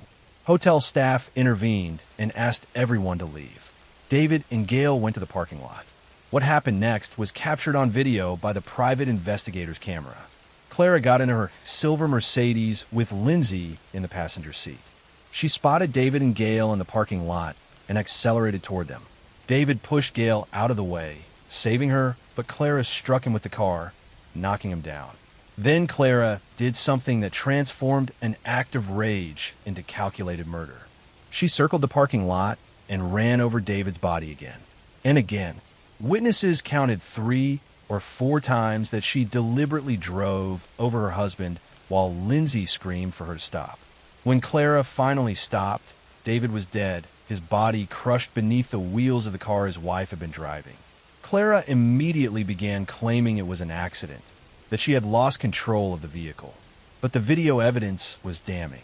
It clearly showed her circling the parking lot repeatedly, deliberately running over David each time. Multiple witnesses testified that it was obviously intentional. During her trial in 2003, Clara's defense team tried to argue she had suffered a temporary breakdown driven by the discovery of the affair. They presented her as a devoted wife who had been betrayed and snapped in a moment of emotional crisis. But prosecutors showed this was not a momentary loss of control, but sustained violence. She had run over David multiple times, each pass requiring a conscious decision to continue. The most heartbreaking testimony came from Lindsay, David's teenage daughter who had been in the car during the murder. She described screaming at Clara to stop, begging her to end the violence. But Clara had ignored her and continued running over David. Lindsay had loved her stepmother, but now had to testify against her about the most traumatic experience of her life. On February 14, 2003, Valentine's Day, Clara Harris was convicted of murder. The jury rejected her claims of accident or temporary insanity. She was sentenced to 20 years in prison and ordered to pay $10,000 in fines. Judge Carol Davies called her actions calculated and deliberate. Clara served 15 years of her sentence, during which she maintained that she had not intended to kill David, that she loved him and the violence was an aberration driven by overwhelming emotion. She expressed remorse, but continued to minimize her responsibility, claiming she had only meant to scare him or damage the car, not to kill him. She was released from prison in May 2018 after serving her sentence. She returned to Colombia where she had family support and began trying to rebuild her life. But she left behind a destroyed family in Texas. David's sons from his first marriage had lost their father to their stepmother's rage. Lindsay, who had witnessed the murder, carried trauma that therapy could never fully heal. Gail Bridges, the woman David had been having an affair with, lived with guilt and grief. She had survived only because David pushed her out of the way, sacrificing himself. She had to process both surviving and knowing that her affair had been the catalyst for the violence. The Clara Harris case became infamous as an example of crimes of passion, though that term minimizes the calculated nature of what she did. Running over someone repeatedly is not a momentary loss of control, but sustained violence requiring multiple conscious decisions to continue. It revealed how betrayal and humiliation can drive even successful, educated people to commit acts they would have considered unthinkable before jealousy consumed them. Clara had built a life of success and respectability, but when faced with rejection and infidelity, she chose violence over walking away, destroying everything she had built and taking the life of the man she claimed to love. The video of the murder, shown repeatedly during trial and news coverage, became one of the most disturbing pieces of evidence in a crime driven by the oldest motive in human history. If I cannot have you, no one will. David Harris died in a hotel parking lot, crushed under the wheels of a car driven by the woman he had married, betrayed, and underestimated in the most fatal way possible. Next story. I'm going to tell you a story about a fitness instructor who seemed to have a perfect life, about a husband who came home to find his house on fire, and about how investigators discovered that a woman had murdered her husband and two young daughters to start a new life with her lover. In May 2020, 43-year-old Chris Watts was living in Colorado with his wife Sean Ann and their two daughters. But this story is about a different family and a different tragedy that happened years earlier. In December 2008, 34-year-old Chris Coleman was the head of security for famous televangelist Joyce Meyer. He lived in Columbia, Illinois with his wife Sherry and their two sons, 9-year-old Garrett and 11-year-old Gavin. From the outside, the Colemans appear to be a devout Christian family living a blessed life. Chris had an important job protecting a well-known minister, and Sherry was a dedicated mother who homeschooled their boys. On the morning of May 5th, 2009, Chris called his neighbor at 6:43 in the morning asking him to check on his family. Chris claimed he'd been trying to reach Sherry, but she wasn't answering her phone, and he was worried something was wrong.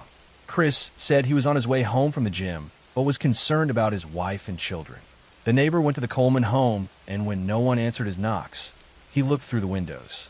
What he saw was horrifying. Through the window, he could see what appeared to be a body lying on the floor. He immediately called police, who arrived within minutes and forced entry into the house. Inside, police found a scene of unspeakable horror.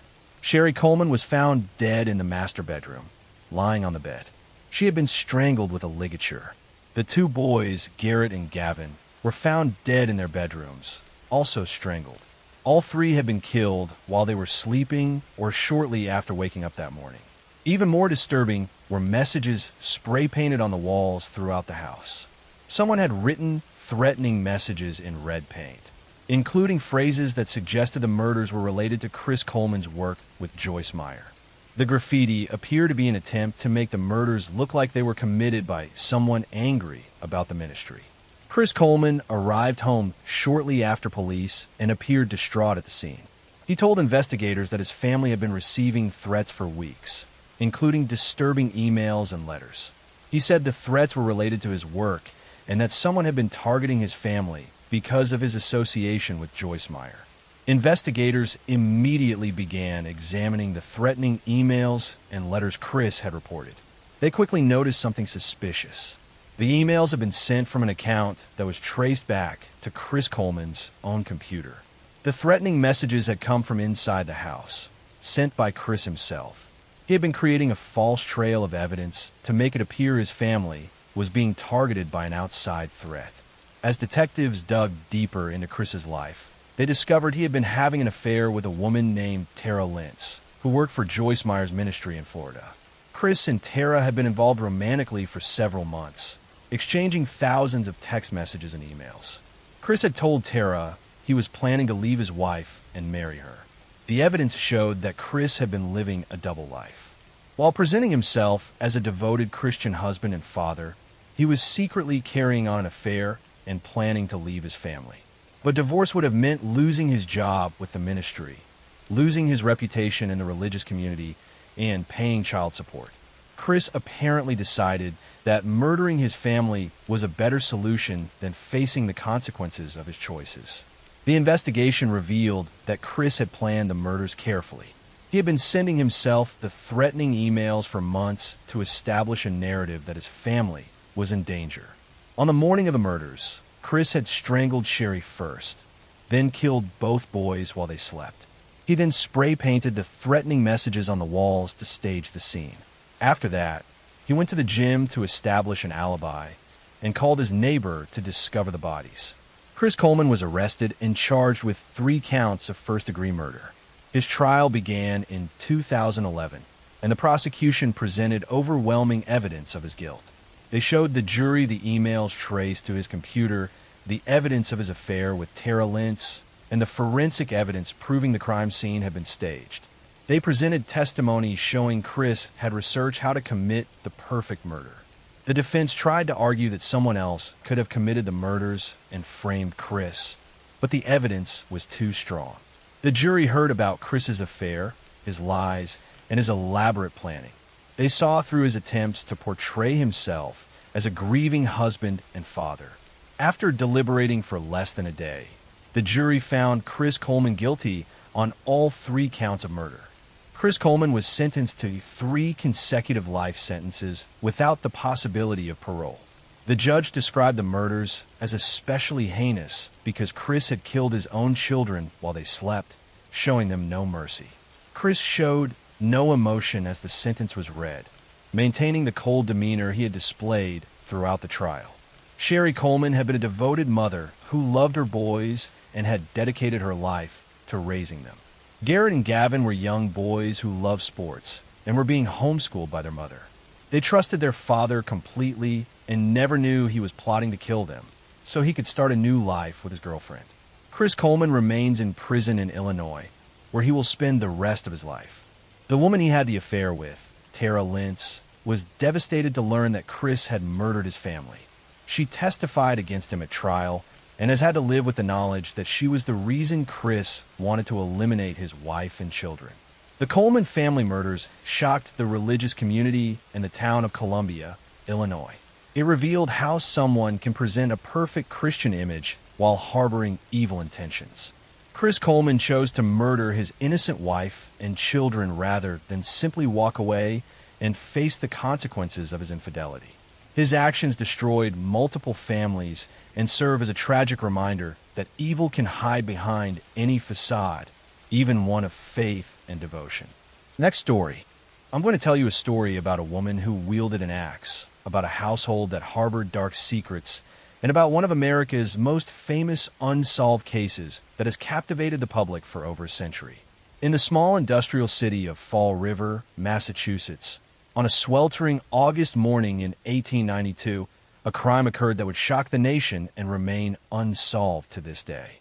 Andrew Borden, a wealthy businessman, and his wife Abby were found deceased in their home, struck repeatedly with a sharp instrument, likely an axe. The only people known to be in the house at the time were the family's maid and Andrew's 32-year-old daughter Lizzie. Within days, Lizzie Borden was arrested and charged with ending her father and stepmother's lives, sparking a sensational trial that gripped America. This is the story of Lizzie Borden, the Massachusetts woman who became synonymous with one of history's most notorious cases. Despite being acquitted at trial, public opinion remained divided about her guilt. The case raised questions about family dysfunction, inheritance disputes, and whether a respectable woman from a prominent family could commit such brutal violence. The rhyme that emerged from the case, about Lizzie taking an axe and giving her parents wax, ensured the story would live on in American folklore forever. Lizzie Andrew Borden was born on July 19, 1860, in Fall River, Massachusetts, to Andrew and Sarah Borden. Her mother, Sarah, passed away when Lizzie was young, and her father remarried a woman named Abby Gray. Lizzie and her older sister, Emma, never accepted Abby as their mother, creating tension that would simmer in the household for years. Andrew Borden was a successful businessman who had accumulated significant wealth through banking, real estate, and textile manufacturing. Despite his prosperity, he was notoriously frugal, keeping the family in a modest home without modern conveniences like indoor plumbing when he could easily afford better.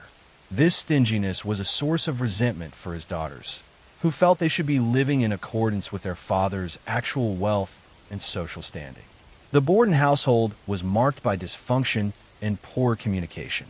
Lizzie and Emma, both unmarried women in their 30s, lived with their father and stepmother but rarely spoke to Abby. Meals were often eaten in silence, and family members would go days without meaningful conversation. Arguments about property and inheritance created further division, particularly when Andrew gave property to Abby's family members, making Lizzie and Emma feel their inheritances were being diminished. On the morning of August 4th, 1892, the household followed its usual uncomfortable routine. Emma was out of town visiting friends. The maid, Bridget Sullivan, was feeling ill but still performing her duties. Andrew left for his morning business rounds, while Abby attended to household tasks. Lizzie claimed to be doing various activities around the house and barn. Around 11 a.m., Lizzie called out to Bridget that something terrible had happened to her father. Bridget found Andrew's body on the sofa in the sitting room, his face and head struck repeatedly with a sharp instrument. Police were summoned, and during the investigation, Abby's body was discovered upstairs in a guest bedroom, also struck multiple times. Medical examination suggested Abby had been attacked approximately 90 minutes before Andrew. Police focused immediately on Lizzie as a suspect. She was in the house when both incidents occurred. Her account of her activities and whereabouts contained inconsistencies. She showed little emotion when discussing her father's demise. She had been seen burning a dress shortly after the incident, which she claimed was stained and ruined, but which investigators suspected might have contained evidence.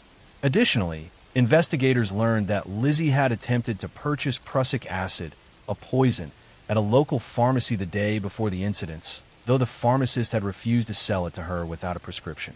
There were also reports of family arguments about property and money in the days leading up to the tragedy. Lizzie was arrested on August 11th, 1892, and charged with 3 counts, taking the lives of her father, stepmother, and both in combination. Her arrest shocked Fall River society. She was a respectable woman from a prominent family, active in her church and various charitable organizations. The idea that such a woman could commit brutal acts of violence seemed almost impossible to many people. Her trial began on June 5th, 1893, in New Bedford, Massachusetts. It became a national sensation, with newspapers across the country covering every detail. The prosecution presented circumstantial evidence: Lizzie's presence in the house, her inconsistent statements, the burned dress, the attempted poison purchase, her strained relationship with her stepmother, and potential financial motives related to inheritance. The defense argued that there was no physical evidence directly connecting Lizzie to the crimes. No bloody clothing was found. No weapon was definitively identified, though a handleless hatchet was discovered in the basement. The prosecution could not explain how Lizzie could have committed such bloody violence and cleaned herself thoroughly enough to appear normal minutes later when she summoned help. The defense also relied heavily on Victorian attitudes about women. They argued that a respectable, religious woman like Lizzie was inherently incapable of such brutality. They painted her as a devoted daughter who could not possibly have harmed her father. The all-male jury found these arguments compelling.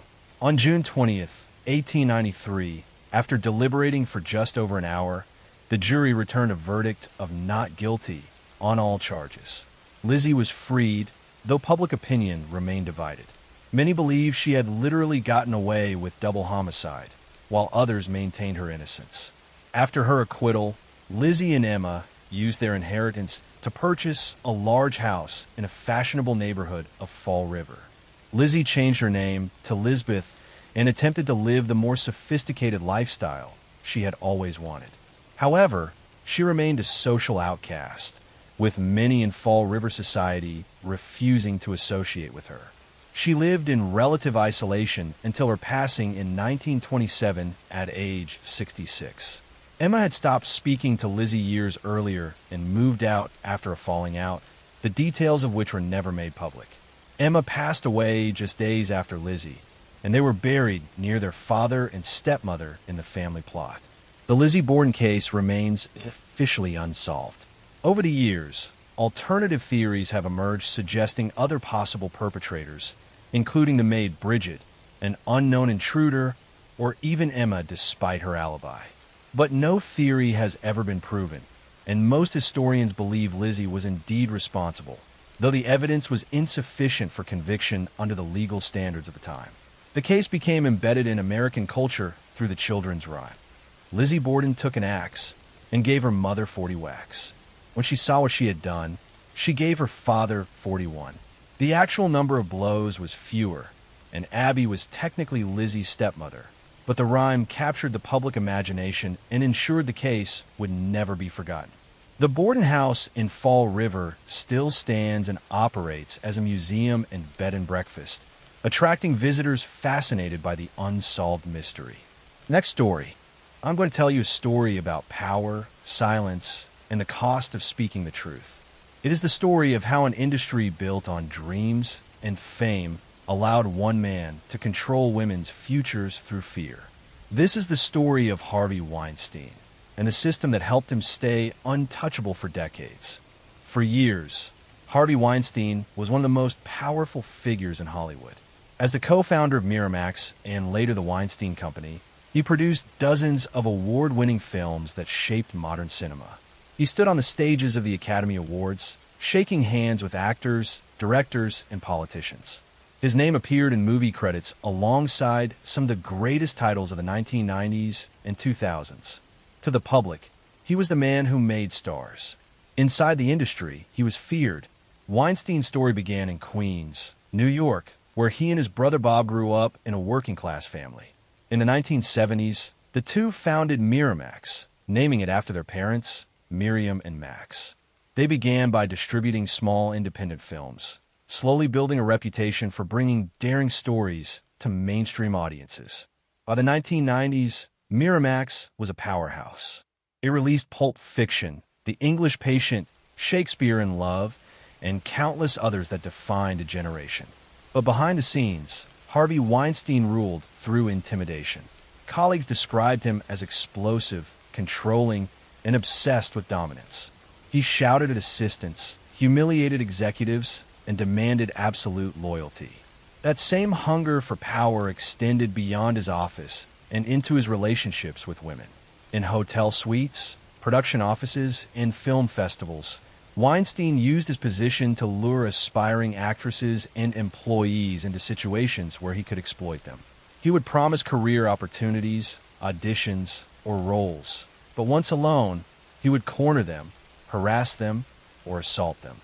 Many women described the same routine, a meeting about work that turned into pressure, coercion, and threats. For years, the rumors spread quietly. Agents warned their clients to be careful.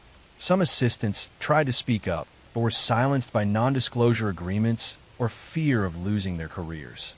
Hollywood's culture of secrecy made it easy for him to operate. His films employed thousands, his influence stretched across studios, and his donations reached politicians and charities. Speaking against him meant risking everything. When women did try to go public, the system around Weinstein reacted to protect him. Lawyers threatened lawsuits. Tabloids were used to discredit victims. In some cases, private investigators were hired to track women who were considering speaking out. The first public cracks appeared in 2015 when actress Ashley Judd mentioned an unnamed studio executive who had made inappropriate advances toward her. Her story drew attention, but no one named Weinstein yet. That would change 2 years later. In October 2017, The New York Times published an article by Jodi Kantor and Megan Twohey detailing multiple allegations of sexual harassment and assault against Harvey Weinstein, spanning 3 decades. Within days, The New Yorker followed with another investigation by Ronan Farrow, containing even more accounts, including women describing rape and intimidation. The story shared chilling similarities: hotel meetings, locked doors, demands for massages, and threats when they refused. The impact was immediate. Dozens of women, actresses, assistants, models, journalists came forward. Among them were well-known names like Gwyneth Paltrow, Angelina Jolie, Rosanna Arquette, and Salma Hayek. Many had remained silent for years, afraid of what would happen if they challenged a man so deeply connected to the industry.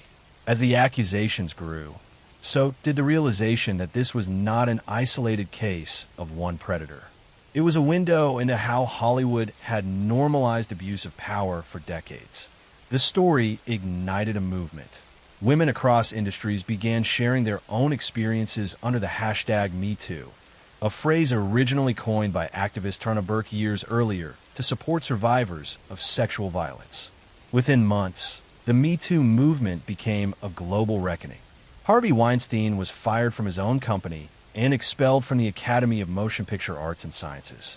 His empire crumbled overnight, but the real test would come in court. In 2020, after years of legal battles, Weinstein stood trial in New York. 6 women testified, describing how he had assaulted them and used his power to silence them.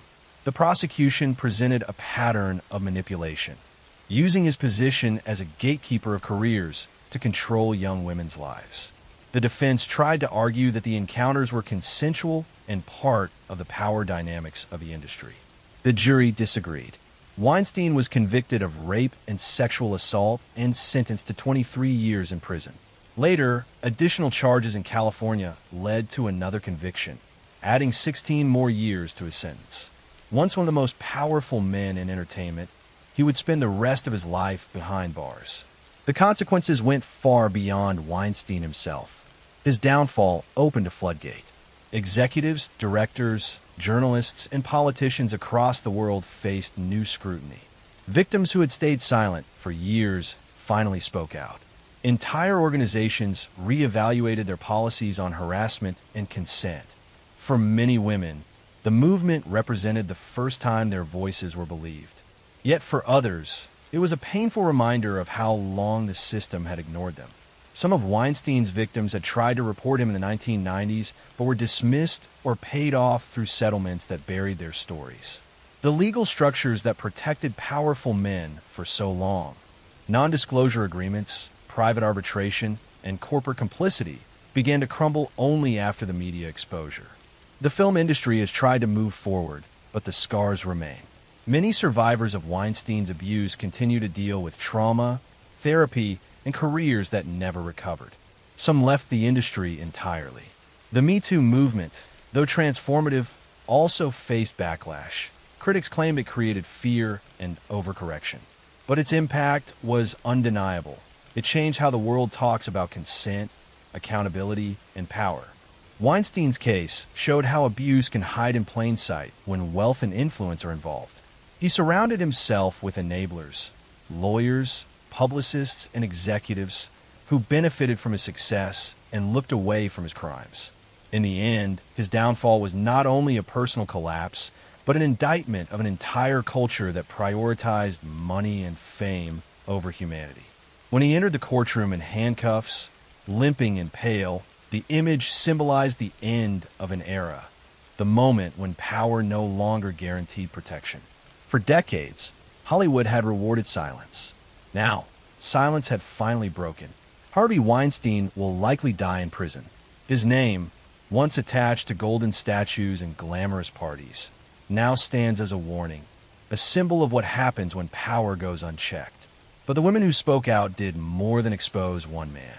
They exposed a system built on fear and silence, and they changed the world by refusing to stay quiet. Their voices created a movement that outlived his power, proving that even in the darkest corners of fame, truth still finds a way to be heard. Next story: I'm going to tell you a story about a college freshman who went to a party and never made it home, about security cameras that tracked her final steps, and about how a case that seemed impossible to solve was finally cracked when a suspect made one critical mistake years later. In September 2006, 20-year-old Tara Grinstead was a beloved high school teacher and former beauty queen living in Ascilla, Georgia. She taught history at Irwin County High School and was a mentor to many of her students. On October 22, 2006, Tara went to a beauty pageant where she was helping as a judge, and afterward, she attended a barbecue at a friend's house. That was the last time anyone saw her. When Tara didn't show up for work on Monday morning, her colleagues knew something was wrong. Tara was extremely reliable and would never miss work without calling. Friends went to her house to check on her and found her car parked outside, and her cell phone and keys inside the home. The front door was locked, and there were no obvious signs of a break-in or struggle. But Tara was gone. Police began investigating immediately, and the case quickly became one of Georgia's most high-profile missing person cases. Tara's disappearance made national news, and the small town of Ascilla was gripped with fear and speculation about what had happened to the popular teacher. Investigators found a latex glove in Tara's front yard that appeared to have been left recently, but testing didn't reveal whose it was. For over a decade, the case remained unsolved. Despite extensive investigations, numerous tips, and several persons of interest being questioned over the years, no one was ever charged. Tara's family never gave up hope of finding answers, and the case was featured on multiple true crime shows and podcasts, most notably on the podcast Up and Vanished, which brought renewed attention to the case in 2016. Then in February 2017, over 11 years after Tara disappeared, investigators got the break they had been waiting for. A man named Ryan Duke was arrested and charged with taking Tara Grinstead's life. Duke had been a student at Irwin County High School and would have known who Tara was, though he was not one of her students.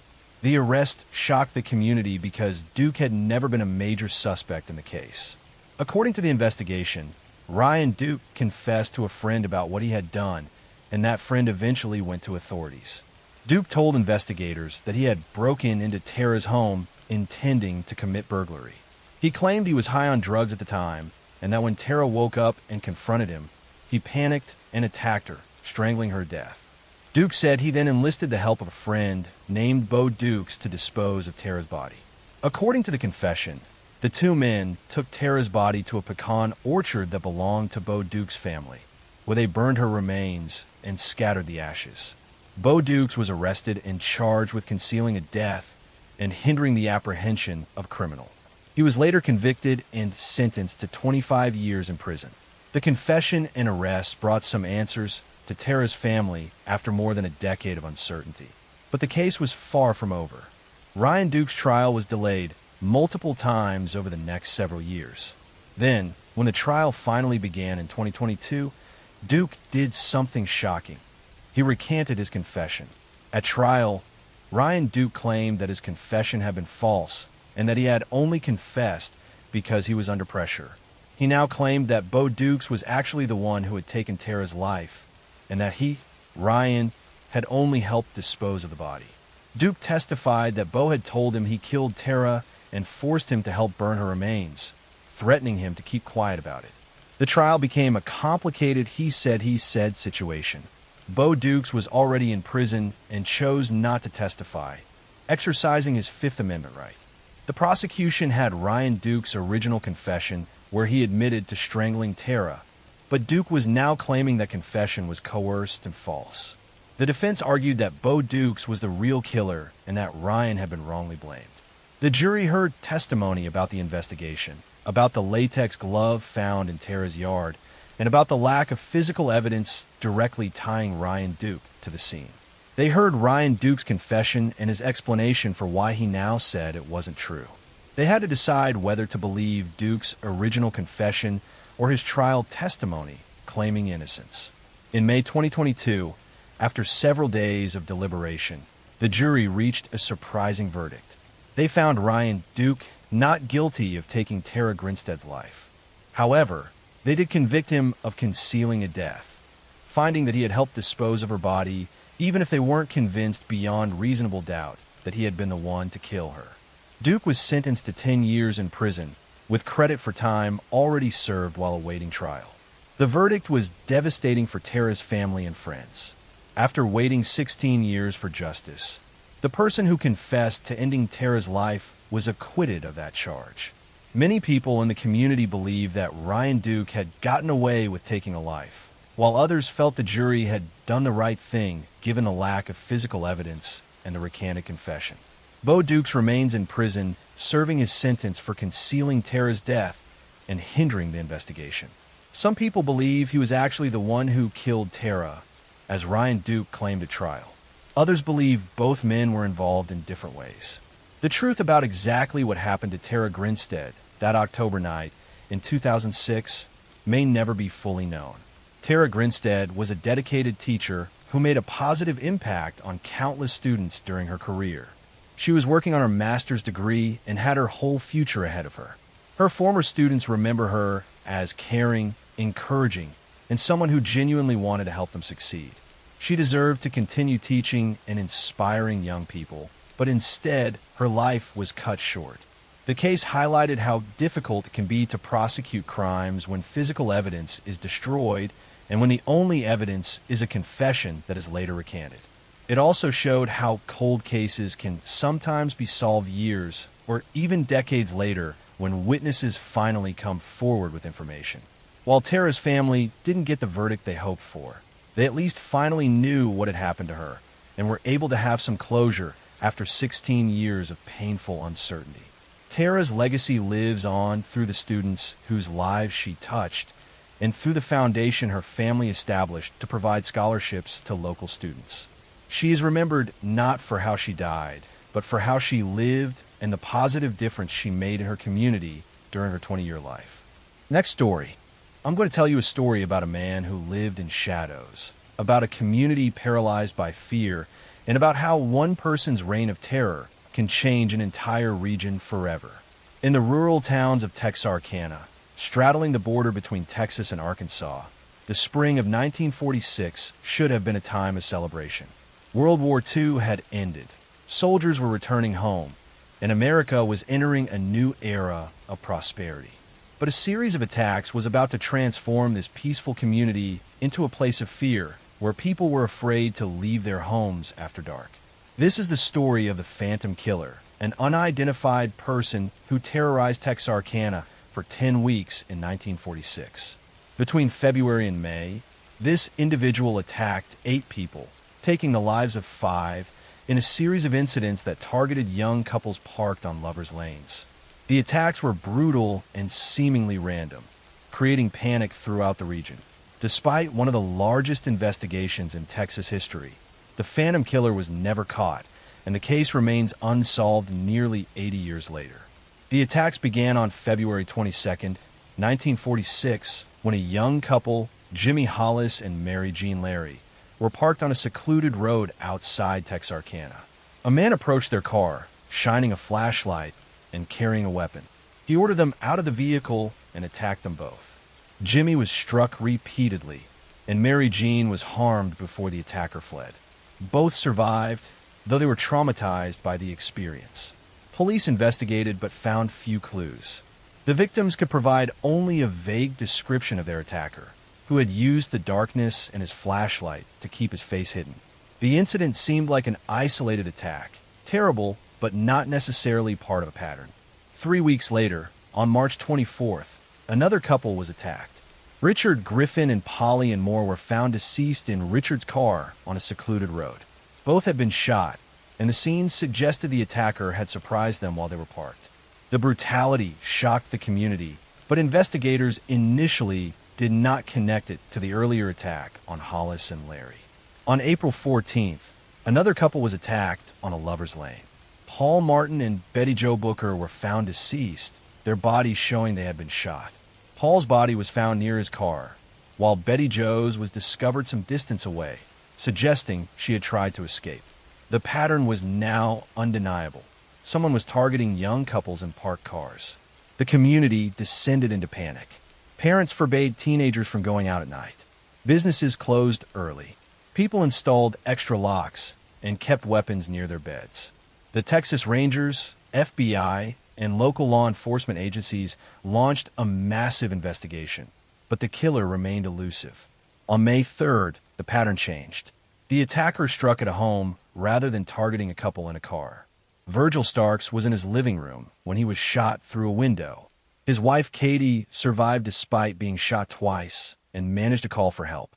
This home invasion suggested the killer was escalating or changing tactics, creating even more fear. After the Starks attack, the incidents stopped as suddenly as they had begun. No more attacks occurred, and the phantom killer seemed to vanish. Investigators pursued thousands of leads and interviewed countless suspects, but no arrests were made. The case gradually went cold, though it was never officially closed. The phantom attacks had several unusual characteristics that made them difficult to solve. The attacker seemed to have knowledge of the area and knew which locations were isolated and frequented by couples. The attacks were spread out over 10 weeks, suggesting planning rather than impulsive violence. The shift from targeting couples in cars to attacking a home showed adaptability. Over the decades, numerous theories have been proposed about the phantom's identity. One prominent suspect was Yowl Swinney, a car thief who was in the area during the attacks. His wife claimed he had confessed to her, but her testimony was deemed unreliable and insufficient for prosecution. Swinney was never charged with the phantom attacks, though he spent time in prison for other crimes. He passed away in 1994, taking any secrets he might have had with him.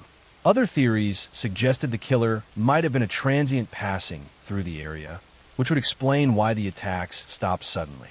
Some speculated he might have been someone who left for military service or moved away. Others wondered if he might have been incarcerated for unrelated crimes or passed away, ending his opportunity to attack. The case inspired the 1976 film The Town That Dreaded Sundown, which dramatized the attacks and brought renewed attention to the unsolved case. The movie blended facts with fiction, creating a legend that sometimes overshadowed the real tragedy of the victims and their families. The 5 people who lost their lives were young people with their futures ahead of them. Richard Griffin was a soldier who had recently returned from World War II. Holly and Moore was his girlfriend. Paul Martin was planning to attend college. Betty Jo Booker was a talented musician. Virgil Starks was a farmer living peacefully with his wife. They were ordinary people whose lives were cut short by violence that seemed to come from nowhere. The survivors, Jimmy Hollis, Mary Jean Larry, and Katie Starks, lived with trauma from their encounters with the Phantom.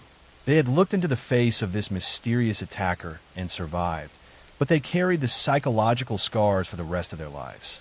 The Texarkana Phantom case remains one of America's most famous unsolved series of attacks.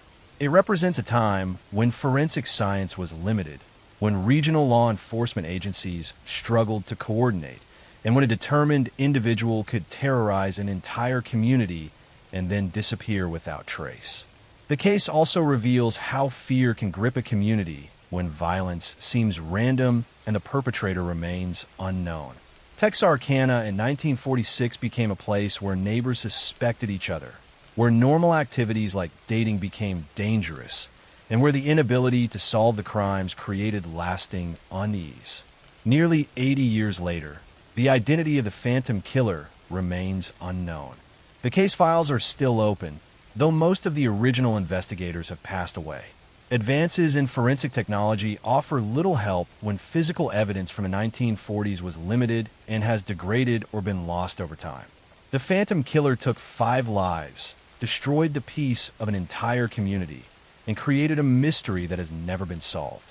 Whoever this person was, they committed terrible crimes and then disappeared, leaving behind only questions, grief, and the knowledge that sometimes evil can strike without warning, without explanation, and without ever facing justice. Next story. I'm going to tell you a story about a woman who disappeared from her home in a quiet suburb of Brisbane, Australia. A disappearance that at first appeared confusing but not immediately violent, and which would remain unsolved for years before investigators uncovered a truth hidden beneath layers of lies, manipulation, and careful planning. Her name was Alison Baden Clay, And in April 2012, her sudden disappearance would trigger one of the most closely followed murder investigations in modern Australian history. Alison Baden-Clay was 43 years old. She lived with her husband, Gerard Baden-Clay, and their 3 young daughters in the suburb of Brookfield, an area known for its peaceful atmosphere, family homes, and tree-lined streets. Alison was known as a devoted mother. She volunteered at her daughter's school, participated in community activities, and maintained close relationships with family and friends. Her life revolved around raising her children and supporting her family. Gerard Baden-Clay was a real estate agent. He came from a prominent local family. His business relied heavily on reputation, trust, and personal relationships. To outsiders, their marriage appeared stable. They attended social events together. They raised their children together. They lived the life expected of a suburban family. But beneath the surface, their marriage was under strain. Gerard had begun an extramarital relationship with another woman. He had created a separate email account under a false name. He communicated secretly. He maintained the appearance of normalcy at home while conducting a hidden relationship outside of it. On the morning of April 20th, 2012, Gerard called police to report that Alison was missing. He told officers that he had woken up and discovered she was gone. He said her phone, wallet, and personal belongings were still at home. He claimed he had no idea where she had gone. Police arrived at the house and began examining the scene. At first, there were no clear signs of forced entry. There was no obvious evidence of struggle. But investigators noticed small details that raised questions. Alison's personal items had been left behind. Her disappearance was sudden and unexplained. Friends and family were contacted. None had heard from her. Search teams were organized.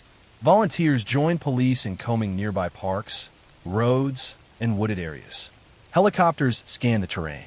The community followed the case closely, hoping for her safe return. Days passed. Then, on April 30th, 2012, 10 days after she disappeared, Alison's body was discovered near Colo Creek, approximately 14 kilometers from her home.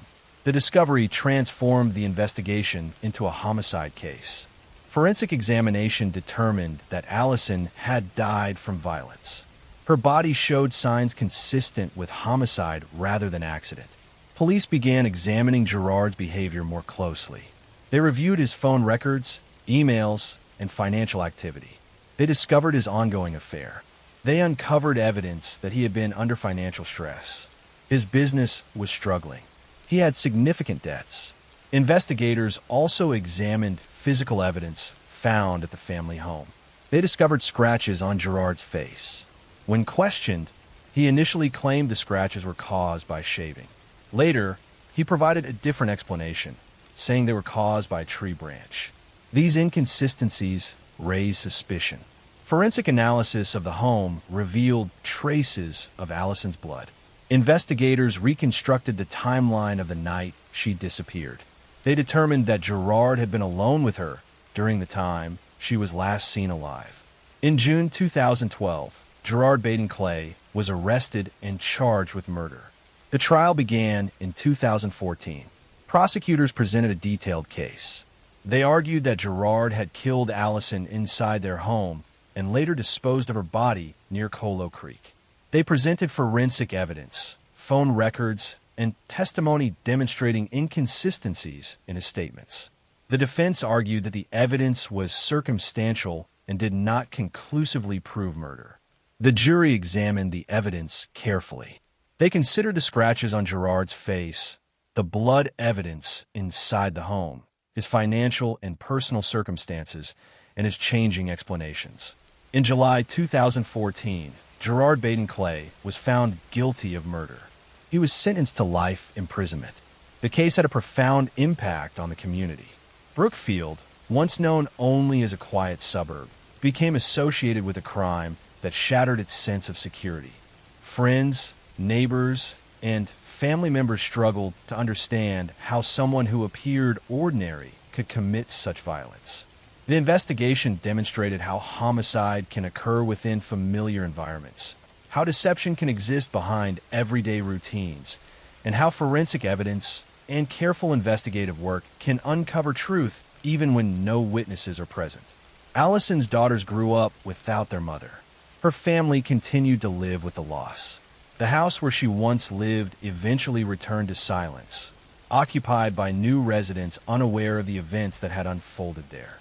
But the case remains a lasting reminder that even within peaceful suburban streets, beneath routines that appear normal and safe, hidden tensions and secrets can exist, and when those secrets are finally uncovered, they reveal truths that forever change the lives of everyone connected to them. Next story. I'm going to tell you a true story that remained unresolved for more than 2 decades. A case that haunted a small town not because it was constantly discussed, but because it slowly faded into silence. This is a story about cruelty hidden behind familiarity, about a young woman who trusted the people around her, and about how justice can arrive painfully late, long after a life has already been taken. This is the true story of Janet Chandler. Janet Chandler was a bright, kind, and ambitious young woman living in Holland, Michigan, in the early 1970s. She was in her early 20s, working at a local furniture factory while planning her future. Janet was known as friendly and hardworking, someone who got along easily with others. She trusted people. She believed in being polite, in not making waves, in doing her job, and going home. Nothing about her life suggested danger. At the factory, Janet worked alongside several men who outwardly appeared ordinary. They joked, complained about work, and shared long shifts together. Over time, some of them began spreading cruel rumors about Janet, claiming she was promiscuous, that she behaved improperly, that she deserved ridicule. None of it was true, but the rumors took on a life of their own. Instead of being dismissed, they were repeated, exaggerated, and used to justify something unthinkable. In March of 1973, Janet disappeared. She didn't show up for work. She didn't call. Her car was found abandoned. For days, then weeks, there were no answers. Friends and family searched desperately. Police investigated, but there were no witnesses, no clear suspects, and no immediate evidence of what had happened. The case went cold almost as quickly as it began. 2 months later, Janet's body was discovered in the Grand River. She had been brutally assaulted, bound, and murdered. The level of violence shocked the community. It was clear this was not a random crime. It was personal. It was intentional. But still, no one was charged. Fear settled over the town, followed by silence. People whispered, but no one spoke openly. For years, Janet Chandler's murder remained unsolved. Her family lived with unanswered questions. Her co-workers moved on with their lives. The factory continued operating. The men who had worked alongside her aged, married, and built families of their own. Time passed, and the case faded into the background, becoming one more unsolved tragedy. But the truth did not disappear. It waited. Decades later, in the mid-2000s, one of the men involved began to speak. Age, guilt, and distance loosened what fear had once sealed shut. He admitted that Janet had been targeted by a group of co-workers who believed the rumors they had helped create. They abducted her after work, took her to an isolated location, and subjected her to hours of abuse. What began as cruelty fueled by entitlement and resentment ended in murder. Investigators reopened the case with renewed focus. Old files were pulled. Witnesses were re-interviewed. Slowly, the picture that emerged was horrifying in its ordinariness. These were not strangers, not criminals living on the margins. They were men Janet worked with every day, men who laughed with her, shared shifts with her, and then decided she was less than human. In 2007, more than 30 years after Janet Chandler was killed, several men were arrested and charged. Some accepted plea deals. Others went to trial. In court, the details were finally spoken aloud. Janet's family heard what had been done to her. The town was forced to confront what had been allowed to hide behind silence for decades. The convictions brought a form of justice, but not closure. Janet's life could not be returned. Her future had been erased in a single night, and the years that followed only deepened the loss. Her parents had grown old without answers. Her siblings had lived with uncertainty for most of their lives. This case is chilling not because it was hidden well, but because it was hidden by people choosing not to see. Rumors were treated as permission. Silence was treated as safety. Time was allowed to wash responsibility away. And for decades, it almost worked. Janet Chandler was not reckless. She did not place herself in danger. She trusted the environment she was in, the people she worked beside, the routine of her life. That trust was used against her in the most brutal way. Her story reminds us that some crimes survive not because they are clever, but because no one wants to confront what they say about ordinary people. And sometimes, justice arrives not swiftly, but slowly, carried forward by the weight of truth that refuses to stay buried forever. Next story.